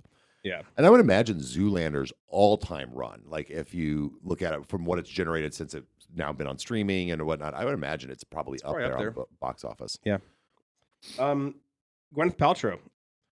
So she is in Hook in 1990 and Seven in 1995, Sliding Doors 97, Great Expectations 98. She wins the Oscar for Best Actress in a Leading Role from Shakespeare in Love in 1999. Talented Mr. Ripley also 99. I had to put this movie on here because Jana loves it. Duets. It's a movie about like lounge singing and like karaoke in 2000. This is an 01. Okay, Shallow Deep Hal. track. it is. Huey Lewis is the other character, okay. main character in it. Shallow Hal in 2001 as well. Iron Man in 08. And then she starts the company Goop in 2008. Just wanted to put that out there. Yeah. And then forgot that she was in movies. Yeah. Yes. Except for Marvel films. Right. So, I mean, For me, it's 7, but I think it's probably her winning an Oscar in 1999. It's For probably Shakespeare. In Yeah, Love. I love Yeah. Shakespeare in Love. I still do. do you like that movie, really? I really do. It's a good movie. Yeah. I'll say 7 for me would be her peak. I think when I think of 7 first. Yeah. With her, but Mhm. yeah, it's probably But Shakespeare. that's in Love. fair. Yeah. Or this. I mean, honestly, I think I think as far as a performance goes, this is I was just say if you were going to talk about her performance and her depth of character, right. I would argue this. She's better in this than Shakespeare in Love, in my opinion. I would Yeah. agree. I think she really did a great job in this. Luke Wilson. I didn't list all of his Wes Anderson films. I kind of just started at Charlie's Angels in 2000. Hmm. Legally Blonde is also in 2000 or is in 2001 along with this movie. Old School 03, Anchorman 04, and then he's in that 70s show for a handful of seasons, and then he does Idiocracy in 2006. Great movie. I love Idiocracy. I Great just movie. rewatched that last. I think 2 weeks ago, we 3 would weeks all ago. agree that's his best role. Uh-huh. Yeah. Yeah. I think so, but if it's like he's the main actor, it's probably Old School, right? Yeah, I think Mhm. so. I don't know that he's ever really the main character in any other film, That's fair. No. but it's Idiocracy. Idiocracy's the winner. Idiocracy. Come on. Yeah. Angelica Houston. This one might be a little harder, not really for me, but John Huston. If pretty you easy guys for didn't me. know, that's her dad. Kind of a big deal. Yep. She won an Oscar for Best Supporting Actress for Prizzi's Honor. Prizzi's Honor. Yeah. You know this movie? I don't know that movie. Jack Nicholson Oh, okay. In Yeah. 1986, she dated Jack Nicholson, right? was married to him, I Married believe. to him. Yeah. And I had dated. no idea. I both. did not Yeah. know any of this. She was also nominated for Best Actress in a Supporting Role for Enemies, a Love Story in 1990. She was in The Witches in 1990. Then nominated for an Oscar for Best Actress for The Grifters in 1991. Addams Family in 91, and this is then in 2001. So she's been nominated for a lot of Academy Mhm. Awards. Yes. I don't think I even realized that. And she won that one. I mean, you can Yeah. speak to this maybe. Do you think that that's her peak, her winning that Oscar in 86? No, I think she was Hollywood royalty in '86, and there was a lot of that going on. Like one of the original Nepo babies, right? So and that movie overall was not that great of a film, in my opinion. I saw it once years and years ago, so I don't have a lot of details on it. But for me, it's Addams Family. It's got to be. I was going to That's- say, I wrote that's what down I was going to Addams say Family. too. Yeah, So she was in a relationship with Jack Nicholson for 17 years. yeah, Jeez. A long time. yeah. But never married though. Never married, and it ended when he had a kid with someone else. Right? Yeah, that tends As to one does. Well, it does put a damper on the relationship. Yeah, it does. Do you two have a different opinion than I Addams wrote Family? down Adam's Family. Adam's Family would probably be, Yeah. but I'm saying that because that's where I know her from. Correct. I don't know. She's so good as Morticia. Is though. she? Yeah, she Really is. is. She is She's really good like as born to be a Morticia. Morticia. Gene Hackman. I just wrote down his nominees because he's been in a gazillion movies, but he's been nominated and won a ton of Oscars. Yep. Nominated for Best Supporting Actor for Bonnie and Clyde in 1968. Nominated for Best Supporting Actor for I Never Sang for My Father in It's a 1971. great good? movie with Melvin Douglas and him. Is really I need really to a go good back and film. watch a lot of his It's like, based old on a school- play. Old movies. I can't remember who wrote it, but I used to have it on 12-inch French Laserdisc. Connection. It was in the Like dollar those. section I have at the seen that, Laserdisc yeah. disc store. Speaking of which, he did win the Oscar in 1972 for French Connection. Mhm. Nominated for Best Leading Role 1989 for Mississippi Burning. And then he won Best Supporting Actor for Unforgiven in 1993. So he's won a Best Supporting and a Best Actor. Peak. For me, it's either Hoosiers or Mississippi Burning. Okay. For Gene Hackman, you didn't mention Hoosiers, but No, I'd only put the nominees because there's a ton of movies he's There's been so in. many If you want to movies list he's any been other in. films he's been in. right. But for me, Mississippi Burning, I can watch that anytime. I'm going to say Birdcage. No, I'm just kidding. I'm Birdcage. just kidding. He was great. It's one of my favorite movies that I've seen. Yeah. him He's in. very I'm great. gonna in say it. Get Shorty. God. For me, it's Enemy of the State. That's Guys, a good one too. We got a really good Yeah. gamut of answers here. That's all like, but that's like everything we're saying is all like early to mid 90s. It's all in the end. I mean, Right. it's near the end of his career for sure. If your dad was here, he'd say Replacements. Definitely would say Yeah. Replacements. Yeah. He might also say The Quick and the Dead. He's a big fan of that one. I like that one too. one of Leo's early work. Earlier, yeah, he's a kid And in Russell that one. Crowe, right? Isn't he in Russell that too? Crowe, And Sharon Stone. So that's it. Quicker than that. I'm just kidding. Could you make an argument? I think you guys have done this on the show a few times where he doesn't really, he has multiple peaks. Yeah. Yeah. Because to talk about maybe just the longevity of his career. I think you could pick a peak in every decade. Yeah. Right. Like, so in the Probably a good way to 60s, put it. you could say Bonnie and Clyde. 70s, you got to say French Connection. Yeah. Right. 80s, I think you got to say Hoosiers. Yeah. Even though Mississippi Burning, that's late 80s. And then Late 80s, and then you yeah. could say 90s. I mean, you probably got to say Unforgiven, but if it's just generating revenue, if it's just strictly box office, then now we're having that conversation about, I don't know, what else would be in the, like, Enemy of the State. Enemy of the State Yeah. was in the 90s. There's a bunch of stuff. What did you say, So Brian? many. You said something else in the 90s. Or what did you say, Lambert? What did I say? I don't know. Oh, Get Shorty. Get Shorty. Get thank you. Shorty. Yeah. Anyway, yeah, you're right. He's had a lot of peaks. Yeah.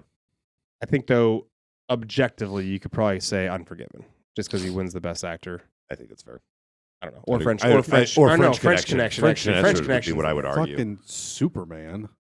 Oh, he is. Yeah. in Oh, Superman. yeah. That's right. God, he was great as Lex Yeah. Luthor. Crimson Mr. Tide. Luthor. That was another. Crimson Tide's a the- great The movie. Firm. Jesus. Oh, that's right. Yeah. Yeah, Crimson Tide's 95. Birdcage 96. The Firm's 93. Enemy of the State's 98. And wasn't he No also, Way Out. Nowhere near as big of a movie, but wasn't he one of the main characters in Welcome to Mooseport? Yes. Yeah. that's his last movie. Which that was his last That's movie, his last and he was movie. great in it. I like Welcome to this movie sport. I love that movie. Okay, so I think this is does not really have a peak. Yeah, it's hard to say. Wes Anderson. I think we already litigated this, right? With Yes. Steve Zissou. With Steve Oh, Zissou. yeah. I think we we did that, landed like, on. last Didn't we year. land Yeah. on? What did we land on with that? Well, I don't remember. I don't know. Because I think What do you think, Brian? Since Grand you weren't Budapest here. Hotel. I think that's when it got the most. I think that's where we actually I landed think with that's it. what we I think that- Because that's the one that got the most awards. I think it's Right. the movie that's generated the biggest box office. Yeah. Yeah, But then I And- think you and I said, but on a personal basis, It's it'd this. be Royal It's this Tenenbaums. movie. Yeah. Let's do peak for ensemble cast. So I wrote down about a dozen here, and I know there's way more, but I was just kind of trying to think of some movies that are not a clear major, star or major whatever lead. 12 Angry Men, 1957. Poseidon Adventure in 1972. Also Gene Hackman. Also Gene Also, Hackman. Gene Hackman. Yeah. The Big Chill, 1983. Kevin Costner's best role. Speaking of which, actually, no, I'm just kidding. That's not Kevin Costner. Usual Suspects, 95. Saving Private Ryan, 98. Love Actually, 99. This is in 01. Lord of the Rings, all of them. Ocean's 11, all of them. And then I also put Sin City. I really like Sin City. Yeah. Good call. And then John mentioned earlier, I think any of the Knives Out films, you Right. could say those. Yep. And pretty much any Wes Anderson movie as well. Yeah. You guys have any? Breakfast Club. Oh yeah, Breakfast Club. Breakfast maybe Club. You could maybe see a lot of Brad Pack films. Yeah. Um, Yeah. St. Elmo's Fire. I just Googled it really quick. They mentioned Love Actually, Best in Show, The Full Monty, Dazed and Confused. Oh. Guardians of the Galaxy, Galaxy Quest is on this. Ooh. It breaks it That out is by another like way to move it breaks it out by like themes. So like Yeah. L.A. Confidential, Heat, Lock, Stock, and Two Smoking Barrels, Murder on the Orient Express, Knives Out, The Big Short, Reservoir Dogs, Oh. another Oh, God. good.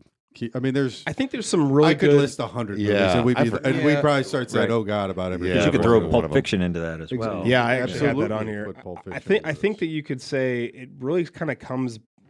It really kind of comes back in the 90s, late 90s, mid to late 90s, early Crash. 2000s. Yeah. Oh, I mean, Oh. you can keep Crash. I have to list that one. I think at that point the too, don't worst. they even have like a Golden Globe award for like best ensemble? think they At might one be. point, they put in like in the 90s or Yeah. early 2000s. The Godfather is listed. I mean, as this an one's ensemble. definitely in the running for best ensemble, I Yeah. think. I do too. And I think Ocean's 11 has got to be up there as well. Yeah. Ocean's 11 would be my personal favorite, Mhm. just because of the Mm-hmm. complexity of what they were doing with that movie. And how big of the stars there are. I mean, you've got three of the biggest actors in the world, and they're like going tit for tat with Yeah, each other. right. Well, Yeah. for what it's worth, IMDb has a best movies with an ensemble cast list. I'm just going to list the top 5. Okay. Lord of the Rings is number 1. Then Heat, Ooh. Traffic, Pulp Fiction, and Usual Suspects. And then Okay. Ocean's 11 is number 6. Oh, okay. Okay. I'd take Traffic that's- out of there. Yeah. Crash is number 7. Big Chill. Definitely Poseidon take Adventure's Crash number out 9. of there. Crash is on that list. Crash is number 7 on the list. Okay. Ugh. All right. Well, So we were on the right track. right. Yeah. Quoth the Raven Award. Let's do some quoting. And a lot of these we've already done. Yeah. Cold But train. I'm just going to say, Not all of them. I'm going to repeat the full quotes. Anybody interested in grabbing a couple burgers and hitting the cemetery? Okay, that was first on my list. That was a good, yep. We going this way? Yeah, sure. I'm very sorry for your loss. Your mother was a terribly attractive woman. Oh, good. That was Good. second Perfect. on my list. The two we said already. Perfect. That's a hell of a grave. Wish it were mine. That's on my list too. I'll go a little bit darker. In the wedding scene where Ben Stiller says, "I'm a widower myself," and greatest Danny Glover line when he looks at him and puts his hand on his shoulder and he says, "I know you are, Chaz." You know, it's like this guy's a good father. Too, Yeah. you know. Yeah. I'm going to throw another Chaz, I guess, quote in there. This is kind of a couple of quotes. This actually is 2 in 1. It's Margot and Chaz. So it's the Royal says, "First thing I want you to do is take you out to see your grandmother at some point." And Margot says, "I've never been there. I was never invited." And he says, "Well, she wasn't your real grandmother." Didn't think you'd be interested. And then later on it says, "You know, Rachel's buried out here too." "Who?" "Chaz, my wife." "Oh, that's right, isn't it? Well, we'll have to swing by her grave too." Marking that off my list. I could just said we'll have to swing by her grave We'll have to too. swing by her grave But too. you got to have the setup for it. Well, and there's a follow up to that one too. Please, go. Oh, that's right. We've got another body buried here. And they're actually at the ceremony Yeah. or at cemetery. Yeah. I don't think you're an asshole, Royal. I just think you're kind of a son of a bitch. That's not my list. Yeah. I had that's a trick question. You don't have a middle name. It's Marie. That's my mother's That's name. my mother's name. I know. I know. That's good. This one's kind of weird. It comes right after that. "I'm very sorry for your loss. Your mother was a terribly attractive woman." Royal looks at one of the kids and goes, "Which one are you?" Ari goes, "Ari. Uzi, I'm your granddad. Hello." He saved my life, 30 years ago. I was knifed at a bazaar in Calcutta, and he carried me out to the hospital on his back. "Who stabbed you?" "He did." "There was a price on my head, and he was a hired assassin. Stuck me in the gut with a shiv." It's so good. I still have a. You want to do some experiments on me or word games? No. My last one was Cold Train. What do you say there, Cold Train? What'd you call me? What? I didn't say anything. What if I had? I have one from the hospital. Margot. Dudley, where is he? Who? That's such a good one. Covered in blood. Who? Richie. I actually messed up that tennis because the Wes Anderson, his quote actually is, "That's 72 unforced errors for Richie Tenenbaum. He's playing the worst tennis of his life. What's he feeling right now, Tex Hayward?" And that's when Tex says, taking off his shoes and his sock. Yeah. And I think he's starting to cry. Mm-hmm. I have Ari to his dad. "You told us he was already dead." "Yeah, well, now he's really dying." This one's about Dudley. "Can the boy tell time?" "Oh, my Lord, no." That's on my Oh my Lord, no. I wrote down his epitaph. Yep, so did I. Died tragically rescuing his family from a wreckage of a destroyed sinking battleship. That's one of my inner nerd thoughts that I want that on my epitaph. Right. That was a good one. Anybody else have any more? I have one Just more. So Okay. many. Do you want to go or do you have more? No, go ahead. Okay. I got a couple more. So this was actually the first, first watch. Mhm. It was chuckling. This was the first time that I laughed out loud when he said this, and it was after my favorite scene where they were running around. And he's like, "What is that?" It was something on his cheek. He was like, "Oh, dog blood."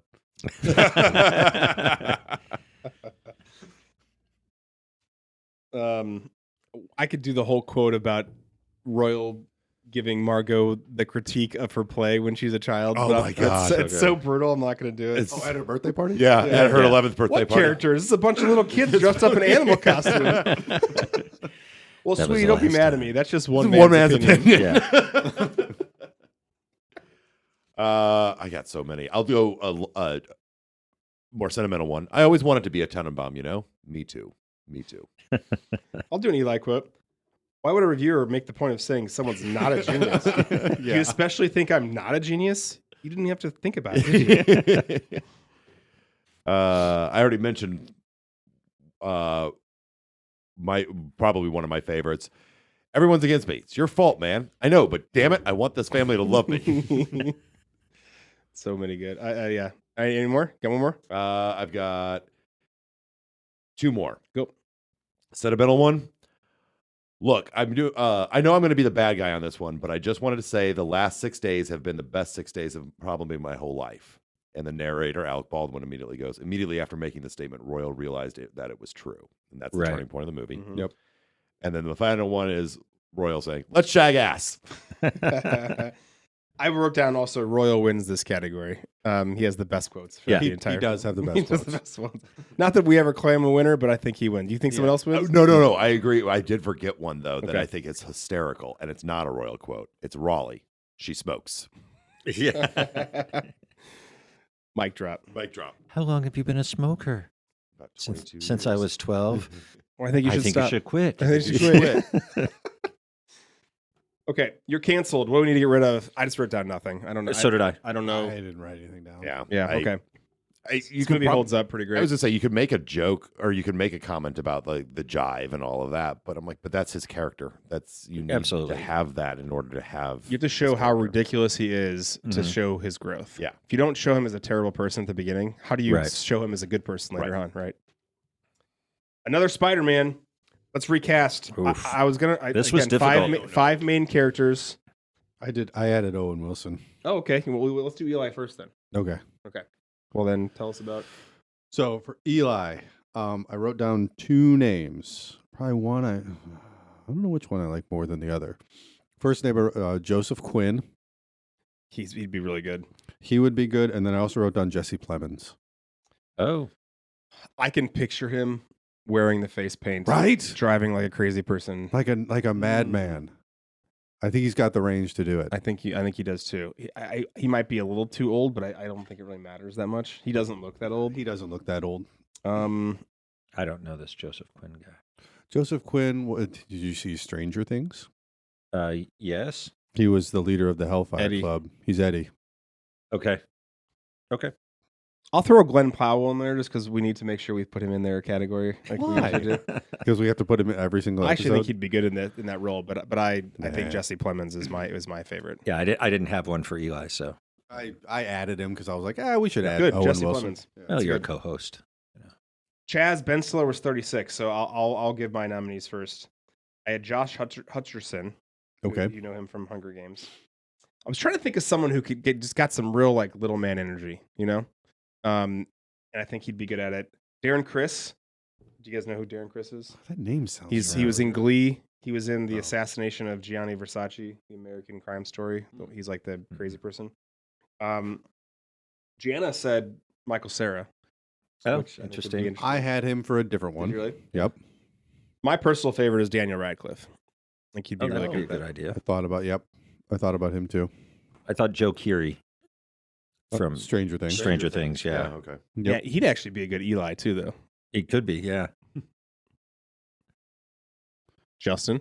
I don't have anything on this. Okay. I don't have the creativity that you guys All have right. for this category. Well, you just get to tell us which ones you want to vote for. I then. got two names. And actually one I wrote down for two different roles, but I put him for two different roles. Robert Pattinson, Okay. and then the one I probably like the most is Barry Keoghan. Oh, He'd be pretty good too. yeah. He's got that little man energy. Yes. I like Daniel Radcliffe. I hate to be a homer. That's my favorite. No, I think that's a good one too. That's a good one. Yeah. Gwyneth Paltrow. She was 29 at the time while playing Margot. That one was easy. You go first. Aubrey Plaza. Yeah. You know what's funny is I had her down, but she's a little bit older too, and that's why I Yeah. took it off. But I think you're right. I do have another nominee that maybe would be not on par because Aubrey Plaza is the best one. Is it Wednesday Addams? Oh no, She was my other what's her name? choice. What is her name? It's from Wednesday, from the show. Yeah. Wednesday. From the show Wednesday. Yeah, I know. Or starts with an O. You can cut this part if you want. Yeah. No. Or you can just have us Or thinking just about leave it. it on there. Jenna Ortega. Jenna Ortega. Oh, yeah. okay. I was right. It started with an O. Yeah.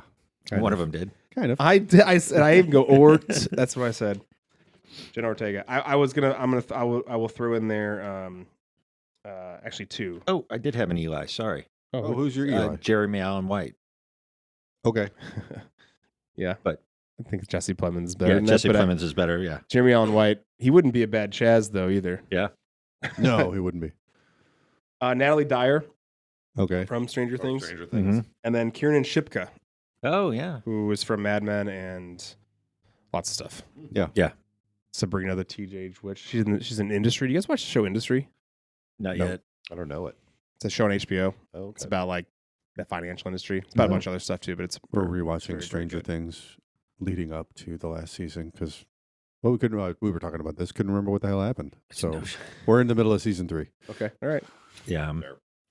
I gave up on Stranger Things about halfway through. So Well, Natalie Dyer becomes quite a badass. She does. So Okay. I think she could pull off the Margot. She's also kind of got like the, I don't know, the goth dark look to her. Mhm. Not as good as Aubrey Plaza. Audrey, or Audrey Plaza. I especially Aubrey Plaza, early Parks and Rec, where Right. she just does not give any two shits about anything. exactly. Yeah. What do you got? I wrote down, well, speaking of football today, Haley Steinfeld, Oh, yeah.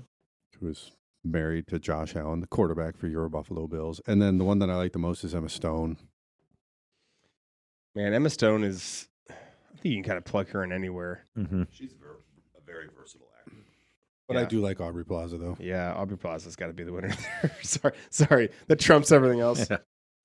Richie, Luke Wilson was 30 at the time. You get to go first on this one, John. So I wrote down Robert Pattinson for this one as Okay. well. Okay. But this is where I wrote Michael Cera. Okay, I like that. I'm trying to picture who could pull off taking off his shoes and sock and weeping on the tennis court the best right now, and obviously the mirror scene, of course. Yeah. But I'm picturing more tennis court. I understand. Yeah. Okay. What do you got? Timothy Chalamet. You're not wrong. You're not wrong. He's just. I think he's like. It's almost too big. I think Joe Keery. I have Joe Keery for this one. Okay. I think That's a Joe good Keery- one. I I think Joe that's a good Keery- one, too. He's Yeah. also got the hair. You know. Yeah. Yeah. I also had Joseph Quinn for this one, Okay. and I had Dylan O'Brien too, who Yeah, I know who that is. Yeah. like the Maze Runner, some other things. Mhm. No. Who do we And by the like? way, Jana's the one who said Joe Keery, so I'm going to give her credit for that one. Do we like Joe Keery? Yeah, I like that. I like it too. Ethelene, Angelica Houston. This one was actually easier than I think was- the other ones. There's only one. She was 50 at the time. There's only one? Only one for me. Well, I'll tell you what. Let me name my 4, Okay. and then how many do you have? I have 4, but you go We ahead. might have some of the same ones. No, I don't Maybe think not. we do. Rachel Weisz. No. Kate Blanchett. I wrote her down. Okay, so that's one. Jana says Katie Segal. Okay. okay. From Sons of Anarchy, Married with Children. Yeah. And then I have also Nicole Kidman. Who's Mine's a your- little older, but I think she could pull it off. Who do you go ahead? You've got 4. I switched it up to where like I played with this. So I made Angelica Houston's character the man and then Gene Hackman's character the woman. So I reversed roles. So I have 2 Okay. men and 2 women Hmm. for both of them. Okay. Well, it looks like I have 3 women and 2 men. So, but the 2 women I had were Kate Blanchett and Helen Bonham Carter. Okay. So if she were the royal character, Helena Bonham Carter, is that what you're saying? Or No, this is for if they If it were was still Ethelene. Ethylene. Oh, right. For But for Ethylene being staying as a female, it'd be Kate Blanchett or Helen Bonham Carter. okay. I think she'd be good as a royal version. Yeah. Exactly. A gender bending She's not old. Yeah. Royal Tenenbaums. Okay. Well, let's decide on this one first, and then we'll go to your flip flops. Yeah. Just 'cause I'm gonna get confused. That's fine. I don't have a pen. I just had Meryl Streep. Meryl Streep. I think she could do it. And Yeah, I think that's honestly, that's what I would pick. I think it's got to be it's got to be someone that is incredibly well known, Like a huge name. huge name. I had her for Hackman. Did you really? I had Did her you for, really? I had her for Royal. That was one of my Okay. gender flops for Oh, Royal. I could see that too. I had 3 I like names that. for that one, and she was one of them. I think we just put her in both roles. yeah, It's Meryl. Yeah. You know, she can she do can it. do it. She could do it. Okay. All right, Gene Hackman. He was 71 in this Yeah. movie. That's Okay, Harder. I'll go last on this one. So I have Billy Bob Thornton I have him Okay. too. Yeah, Thought and of Jeff Billy Bob. Daniels. oh, Jeff Ooh. Daniels is a good one. it is. I had another Jeff. I went slightly younger. Do you have? No, I don't have anyone for Okay. this. I went slightly younger. I thought Bryan Cranston He Oh, would that'd be at good. it. That would be good. or possibly Jack Black. That's a different movie. Or possibly even he'd have to be aged, but Leonardo DiCaprio. Okay. Yeah, I would hope he'd do a movie like this. I'm not sure he would. Yeah, I don't know if he would. I also had Billy Bob Thornton. I had John Malkovich, Oh yeah. and I had Jeff Goldblum instead of Jeff Daniels. Okay. Maybe if we flip flop the roles, then Jeff Goldblum plays the ethylene. That I could see That's- Jeff Goldblum. He as could do Ethel that. Moore, yeah. Yes, he All right. could. Against Okay. Meryl Streep. All right, Yeah. again, Jeff Yes, he Goldblum, could. Meryl Streep, good. Yeah. Yes, he could. And Jana came correct with this. She said Gary Sinise, and I actually really Oh. like that a lot. That would be really good. I think I never even Gary thought of that. Sinise, I Billy like- Bob Thornton, and Billy what- Bob what was Thornton. I your like first Billy. one? I like Billy Bryan Bob. Cranston. And Bryan Cranston. Do we think a Tom Hanks could pull it off? I mean, Tom Hanks I mean, I could do think Tom anything. Hanks Yeah. could absolutely Yeah. pull this off. that's no sure. But I'd want to see personally Billy Bob do it. But I would agree that one of those huge names, and that Tom Hanks would definitely bring that. Mhm. But so would Billy Bob Thornton. at this point, Yeah, at this with Billy Landman, Bob could pull Yeah, off with the, Landman. the subtle racism a little bit better, I think, than Tom Hanks could. is he pulling it off, or is he just playing himself? Right? But maybe, Yeah. that's how good he He is. is from Arkansas. That's how talented he is. Okay, so to stream or not to stream? Well, hold on, wait. Oh, we got to do my gender reversal. Oh, I'm sorry. So for if you wanted to switch roles, so for Angelica Houston's, for Etheline's character, if it was Royal and then Etheline was the one that was leaving or whatever, I had Sam Rockwell and Steve Carell.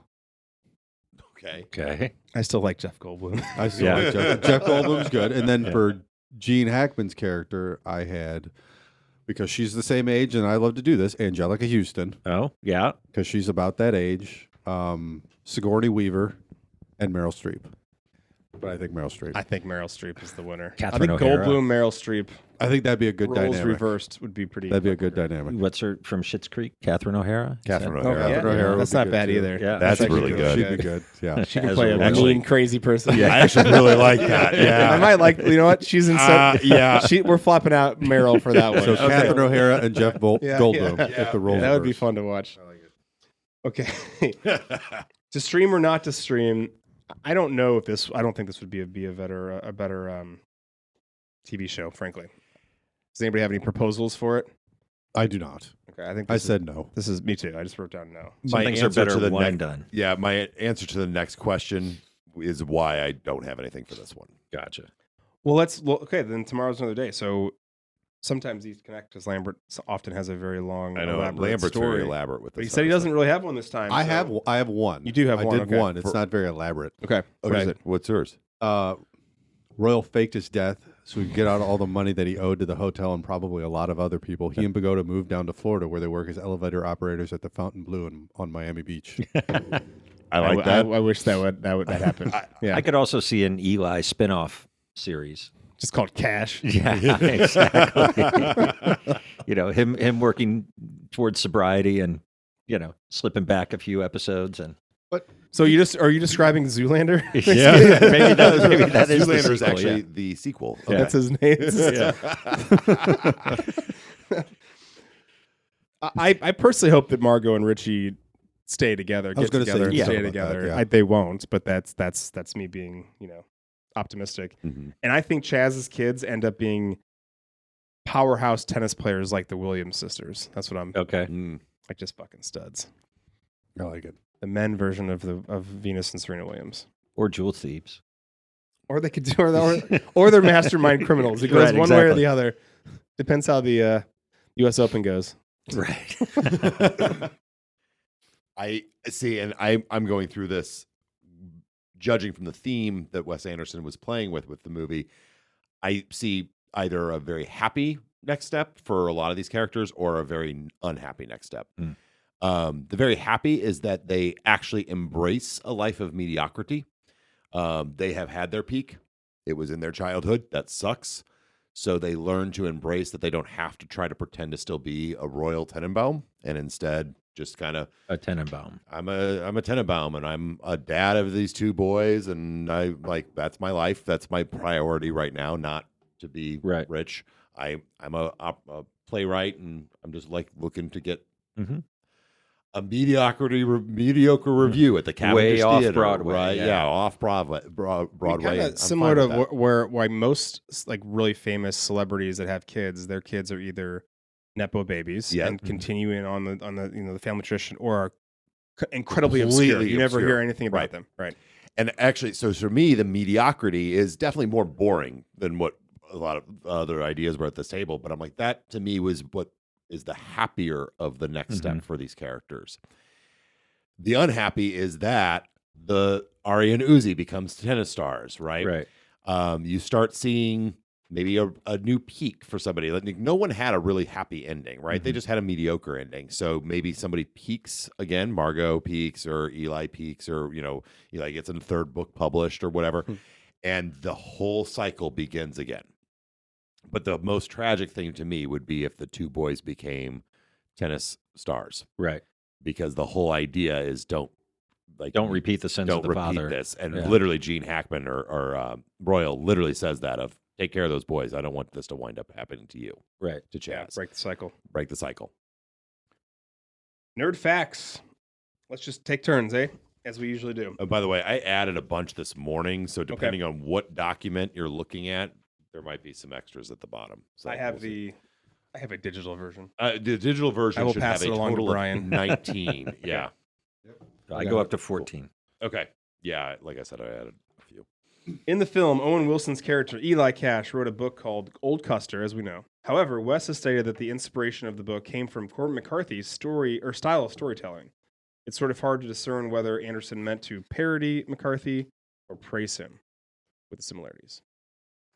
During filming, Richie's pet falcon Mordecai got lost in the city and claimed by a random citizen. The person offered a ransom to return the bird upon payment, but the crew was forced to move on. There wasn't enough time to handle the ransom and still meet filming schedules, so they tracked down another bird. Poor guy. And that's where they wrote it into the script of, he's Right. got more white feathers. Yeah. Well, trauma will do that to you. Fucking messed up, man. Is this even Mordecai? Yeah, it's him. Sorry, I love that. The hand that is seen with the BB lodged between its knuckles is not Ben Stiller's, but Andrew Wilson's, brother of Owen Wilson and Luke Wilson. When they were children, Owen fired a BB gun at Andrew's hand, and the BB has been there ever since. You got to pull what you know. That's You got to pull hilarious. from what you know. Love it. Wes Anderson admitted in interviews that the one regret of his career thus far was that he could not make the experience of filming more enjoyable for Gene Hackman, who had signed on knowing he only had a few roles left in his career and wanted something fun for his last few movies. However, making the film was proving quite grueling for Hackman, which came to a head when in the middle of filming and in front of the crew, Hackman shouted out, "Hey, Wes, you said this was supposed to be fun and relaxing for me. Well, I'm not having fun." Wes Anderson admitted that this comment broke him and that in hindsight, he wished he could have done more for Hackman. It was apparently a disaster on set. Really? Wait, they're losing a bird for crying out loud. Well, Yeah. but I mean, so there's a whole thing where Gene Hackman wanted to be part of a Wes Anderson movie. Like, he wanted to be part of it. So Wes Anderson's like, "Hey, Gene, I wrote a script for you. I wrote a part for you in one of my movies." And he's like, "I don't want that." Because he's Gene fucking Hackman. Like, look at his filmography. He's like, "Don't write a part for me. Find a part. I will turn that part into mine." Mm-hmm. But this was actually written for him. He only said yes to this because he's like, I know exactly what you said of like, I know I'm getting towards the end. I want to do something funny. Hated the whole experience. was yelling at Wes Anderson on the set. So much so that it actually had an unintended benefit in that the rest of this ensemble cast was scared of him. Oh, nice. And so it made them more alienated from him, which helps build all of this. And part of them were also like really pissed at Gene Hackman because they're like, especially like Owen Wilson, like this is our buddy, like Wes Anderson's our friend, like this is not, yeah. But anyway, it helped build the movie. So the tension you see, where they like hate their father, some of that's actually real. Yeah, oh, nice. It's pretty palpable. Yeah. I want to skip my turn for this because I want to go back to the book that Eli Cash wrote. Oh, Old Custer.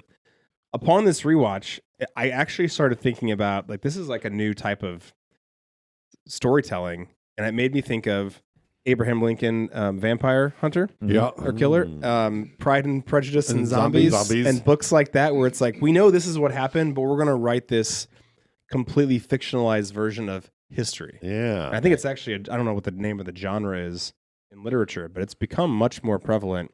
Reimagined history. Yeah, and I might argue that Eli Cash, Inglorious Bastards. Glorious Bastards. Oh yeah, Yeah. Once Right. Upon a Good Time one. in Hollywood. Yeah. So I think that we can maybe say Eli Cash, Trailblazer. Okay. Yeah. Yeah. I'll agree with that. Wes Where's the Anderson's spin-off next series? movie, Old Custer. You hear that, Wes Anderson? We got an idea for the next movie. Call us. Tarantino will direct it. Yeah. Although the exteriors were largely shot in New York City, Wes Anderson intentionally avoided virtually all shots of skyscrapers and other distinctive New York City landmarks. When Royal and Pagoda are talking in Battery Park on the southern tip of Manhattan, Anderson intentionally had Kumar Pallana stand directly in front of the Statue of Liberty so it wouldn't show up in the shot. I like it. Yeah. Kumar Pallana has had a part in many Wes Anderson movies, except for The Life Aquatic with Steve Zissou. Pallana used to work at Anderson's favorite coffee shop in Dallas. Nice. In every Wes Anderson film, there's a shot of one or more of the characters underwater. One person is added for each film. In Bottle Rocket in 1996, we have one character, Anthony, underwater. In Rushmore in 1998, we have a shot with two characters underwater. Then in this movie, there are three people underwater. This movie also stresses the number 3. When the on-screen novel reads 3, it cuts to Richie, and the narrator says that Richie had fed his bird 3 sardines. Then next we see Richie on the roof reading 3 plays by Margot Tenenbaum. According to the DVD commentary, Buckley the Beagle is a tribute to Snoopy. The Vince Guaraldi Trio song, I said that probably wrong. Christmas is Here, from A Charlie Brown Christmas that came out in 1965, recurs as Margot's theme. Huh. Yep. Every single time. I kept hearing that. Did you recognize that? I kept wondering, is it Christmas time? And then I started noticing, no, only when Margot's on the screen are we seeing this. So, Interesting. Because, as seasons change, I didn't know, are we going into a Christmas scene? Right. But it wasn't, yeah. Similarly to other Anderson films such as Moonrise Kingdom, The Grand Budapest Hotel, Fantastic Mr. Fox, and Life Aquatic, a small animal is killed either on or off screen, in this case Buckley, and harm comes to animals in a dogfighting scene, a seeming running gag in Anderson's films, mingling black humor with harsh reality. Dark. Very, yeah.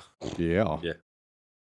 Yeah, maybe that's one thing I do want to change about the movie. I kind of want the dog fighting out of it just because I yeah. feel bad. The dog dying? Well, no, I don't. Well, I the actually don't dog want the fighting. dog fighting. Oh, yeah. The dog yeah. fighting. The dog dying, like it's just a reality. Like that, I can live with. But dog fighting, I mean, there's other horrible things that he can be doing that doesn't involve that. Dog It fighting. could have been like throwing craps or something. Right, Right. They could have yeah. been shooting dice. There's any number of Shooting other dice, things. So yeah. I might amend. There's nothing I would change of like that. Go to Throwing some bones, an illegal underground casino, like something. Something. Yeah. Because Yeah, that's fair. Because if it's a redemption story, which I think it is a redemption story, it's just a fucked up redemption story. Right. But Gene Hackman is horrible, but you want to feel good about him, and the dogfighting makes that really difficult. I don't know. Yeah. No, I agree. Anti-hero. I wrote for my themes down. I wrote about the anti-hero redemption. Anyway, Right. The brand of cigarettes Margot smokes throughout the movie were only sold in Ireland and were discontinued in the 1970s. According to Wes Anderson in the DVD insert detailing all of the setting and props and the reasons why he used them, this was intentional because of the 1970s theme and to make Margot's secret smoking habit just a little bit stranger.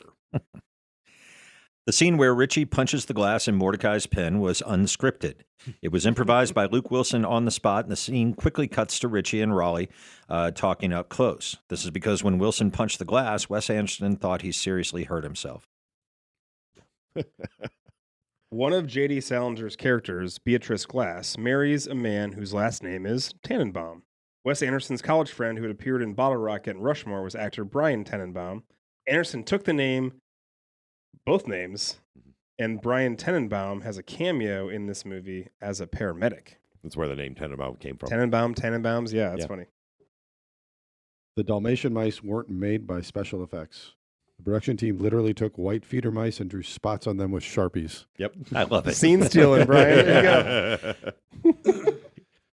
Have you tried Staples? While filming the flashback scene to Margot's 11th birthday party, Angelica Houston's hair actually caught fire from a stray candle on the cake. Pagoda, Kumar Palana, stayed in character and beat out the flames with his hands before anyone knew what was happening. That's awesome. Allegedly, Bill Murray would show up on days he wasn't expected to be on set and stand near Wes Anderson to shield him a bit from Hackman's rants. Good friend. What a good dude. That's a good dude. Which is so funny because Bill Murray sometimes would not show up when he was Sometimes supposed he to. shows up whenever he wants. Yeah. When they were making Ghostbusters, they weren't sure what they were going Whether to he do. was going to be here or not. Is he going to be here? Yeah. Did he read the script? And he showed up and he did a great job. Wild card. Lastly, Owen Wilson, Luke Wilson, and Danny Glover were all asked to be in the 2001 remake of Ocean's 11, but they had turned down because they were making this film. I think it'd be fun to figure out who would they play. Just on the I spot. agree. Had they been Yeah. Can I tell you who I think Luke and Owen would be? Okay. I think they'd be The brothers. Affleck. The Mormon brothers. The Mormon Yeah, brothers. yeah. I think that's an easy That's good. recast. That's pretty Yeah, easy, that's yeah. really Yeah, I good. think Danny Glover's a little harder. I think he'd be the cigar smoking. What's his name? Oh God, Elliot Gould. Elliot Gould, yeah. Oh. Or would he be That's Carl pretty good. Reiner. I think Elliot Gould or Carl Reiner is who he Yeah. or would he be Andy Garcia? Oh, he fair could've been point. the bad guy. Oh, he could've could have been the been. bad guy. All right. He could have done that. Danny Glover's harder to recast, but I think He's harder to recast I think the because Wilson brothers are obviously the Mormon twins. They're absolutely the Mormon Yeah. twins. I'm not touching you. Are you alive? Yeah. Are you a man? Yeah. Evil Knievel. Shit. God, I got to rewatch that movie now. Yeah. That's I just been a while. rewatched them all. It's a good one. Just on background. Inner nerd thoughts. Honestly, all these were taken. The only thing I do want to say, because I wanted to comment on Alec Baldwin and the Tombstone. Already mentioned Mordecai. Great name for a pet. So a little bit of biblical background about the name Mordecai. It's a Hebrew name, famously borne by Queen Esther's cousin in the Bible, with meanings often linked to the Babylonian god Marduk, suggesting servant of Marduk or belonging to Marduk, while other interpretations suggest warrior, little man, or this is a weird one, bitter oppression. But basically it represents in Jewish tradition strength, humility, and suffering. So I think it's supposed to be like an analogy for the entire family. for the family, or just for Owen And Wilson, you said for it Richie. It was particular. Hebrew Jewish. Hmm? You said it was Yeah. Hebrew Mhm. Jewish. Yeah. So there's very subtle. There's no religion really mentioned in the movie at all, but very subtle when you're in the Tenenbaum plot. One of some ancestor of the Tenenbaums. We don't know who it is, but there's a Jewish star, a Star of David on the thing. So Oh, no it's kidding. heavily Interesting. implied that they are. It's not heavily. It is implied that they are Jewish, but we Yeah. don't know that. So I wanted to circle back. Who should I be for Halloween? Of the characters? Oh, Do you want to look at the cover? So let me tell you who's already been claimed. There are certain people. Okay, Tell me yeah. who's been claimed. So Jana's dad is royal. That makes sense. That's already done. Is her mom Angelica? No, Houston? I don't think so. I think that's maybe Angelica Houston. I think that Jana has claimed Jana wants to be Richie, which that's why I want to be. but she fucking claimed it, so I guess she's gonna be Richie. And then that's pretty much it. If it were me, I would eagerly be Raleigh. That's actually on my short list. Raleigh, Yeah. Lambert, That's what do you I think? was thinking. I think you should be Elsewhere. Chaz. Chaz is good too. I do have some pretty sweet tracksuits, but I got to find two little kids. I have 2 kids. Yeah, Lambert, your kids are they're hired. They're little. It's a boy and a girl, but who cares? Yeah. You know what? Though it'd be funnier if there were just 3 adults that are all wearing. This is later on down the road. Yeah. But Raleigh St. Clair is good, and I also wouldn't be mad about Eli Cash. No, that's a great character to play too. Okay, all right. Any other final thoughts you guys have? I saw a really interesting commentary that because of the timing that this came out, right, produced in 2001 and full release in early 2000 or 2002, I believe,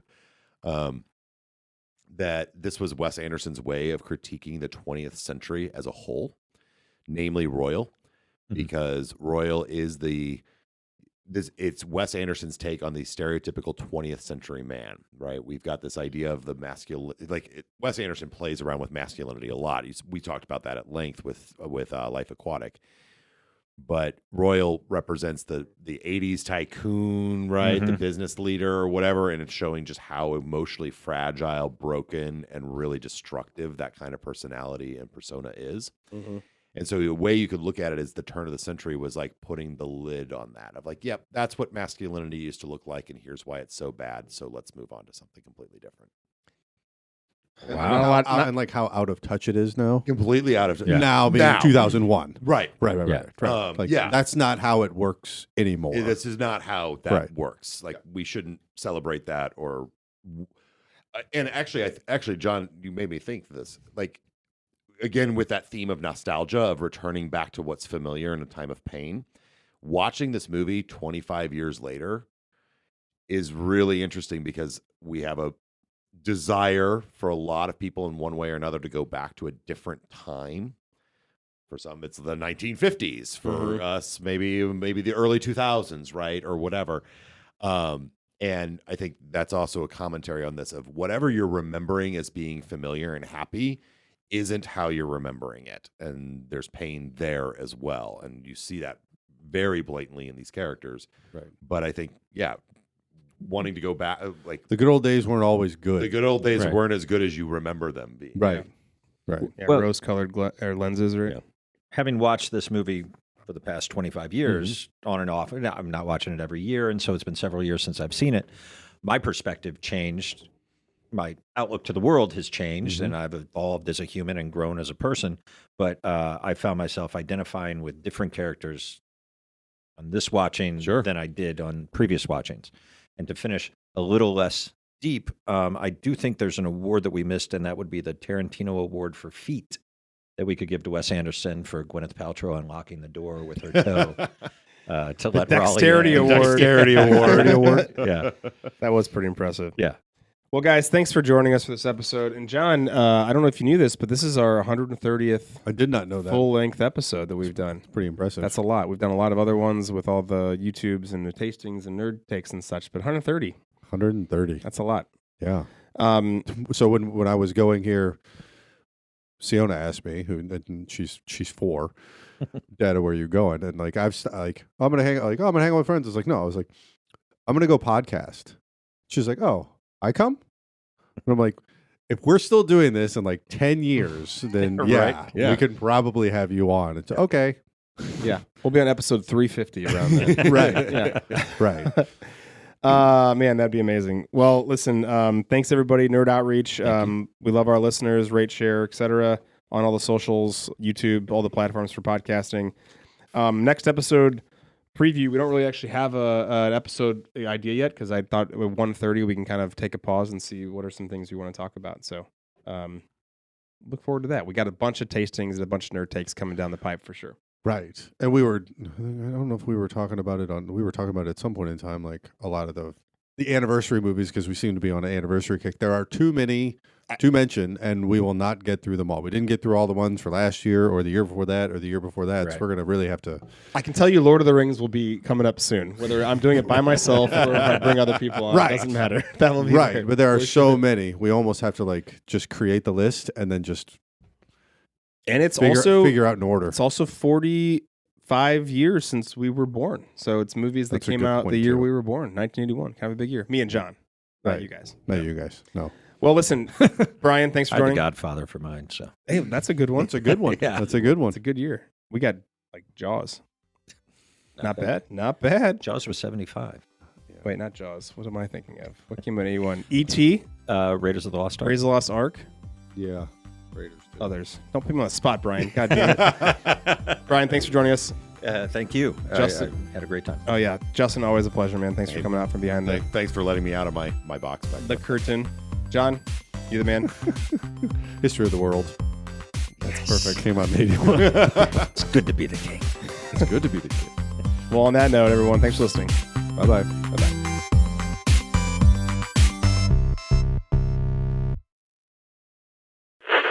Welcome back to Nerd is the Cool. My name is Justin. I'm going to do that again. What? Yeah, Nerd you is left the whole cool. word out. Yeah, What'd I you say? literally said You said nerd is the cool. cool. I'm so focused on what I'm going to say next. Okay, all right. Well, now we got a cutscene. Yeah. Nerd is cool. Nerd Nerd Nerd is the cool. It's Nerd is the the cool. cool. The cool is nerd. I don't think we need to be the new cool anymore. We're just cool. Yeah. We can change the name. Social network. We have to rebrand all the stuff we have. It's fine. We'll just get Could some be more your coasters. Sean Parker moment All the here. stuff you mean the really Loose and cheap. new. We got coasters. I got coffee mugs. We do have coffee mugs. We need new ones, guys. We need a refresh. right. Rebrand. Rebrand. Okay. That's next on the next episode.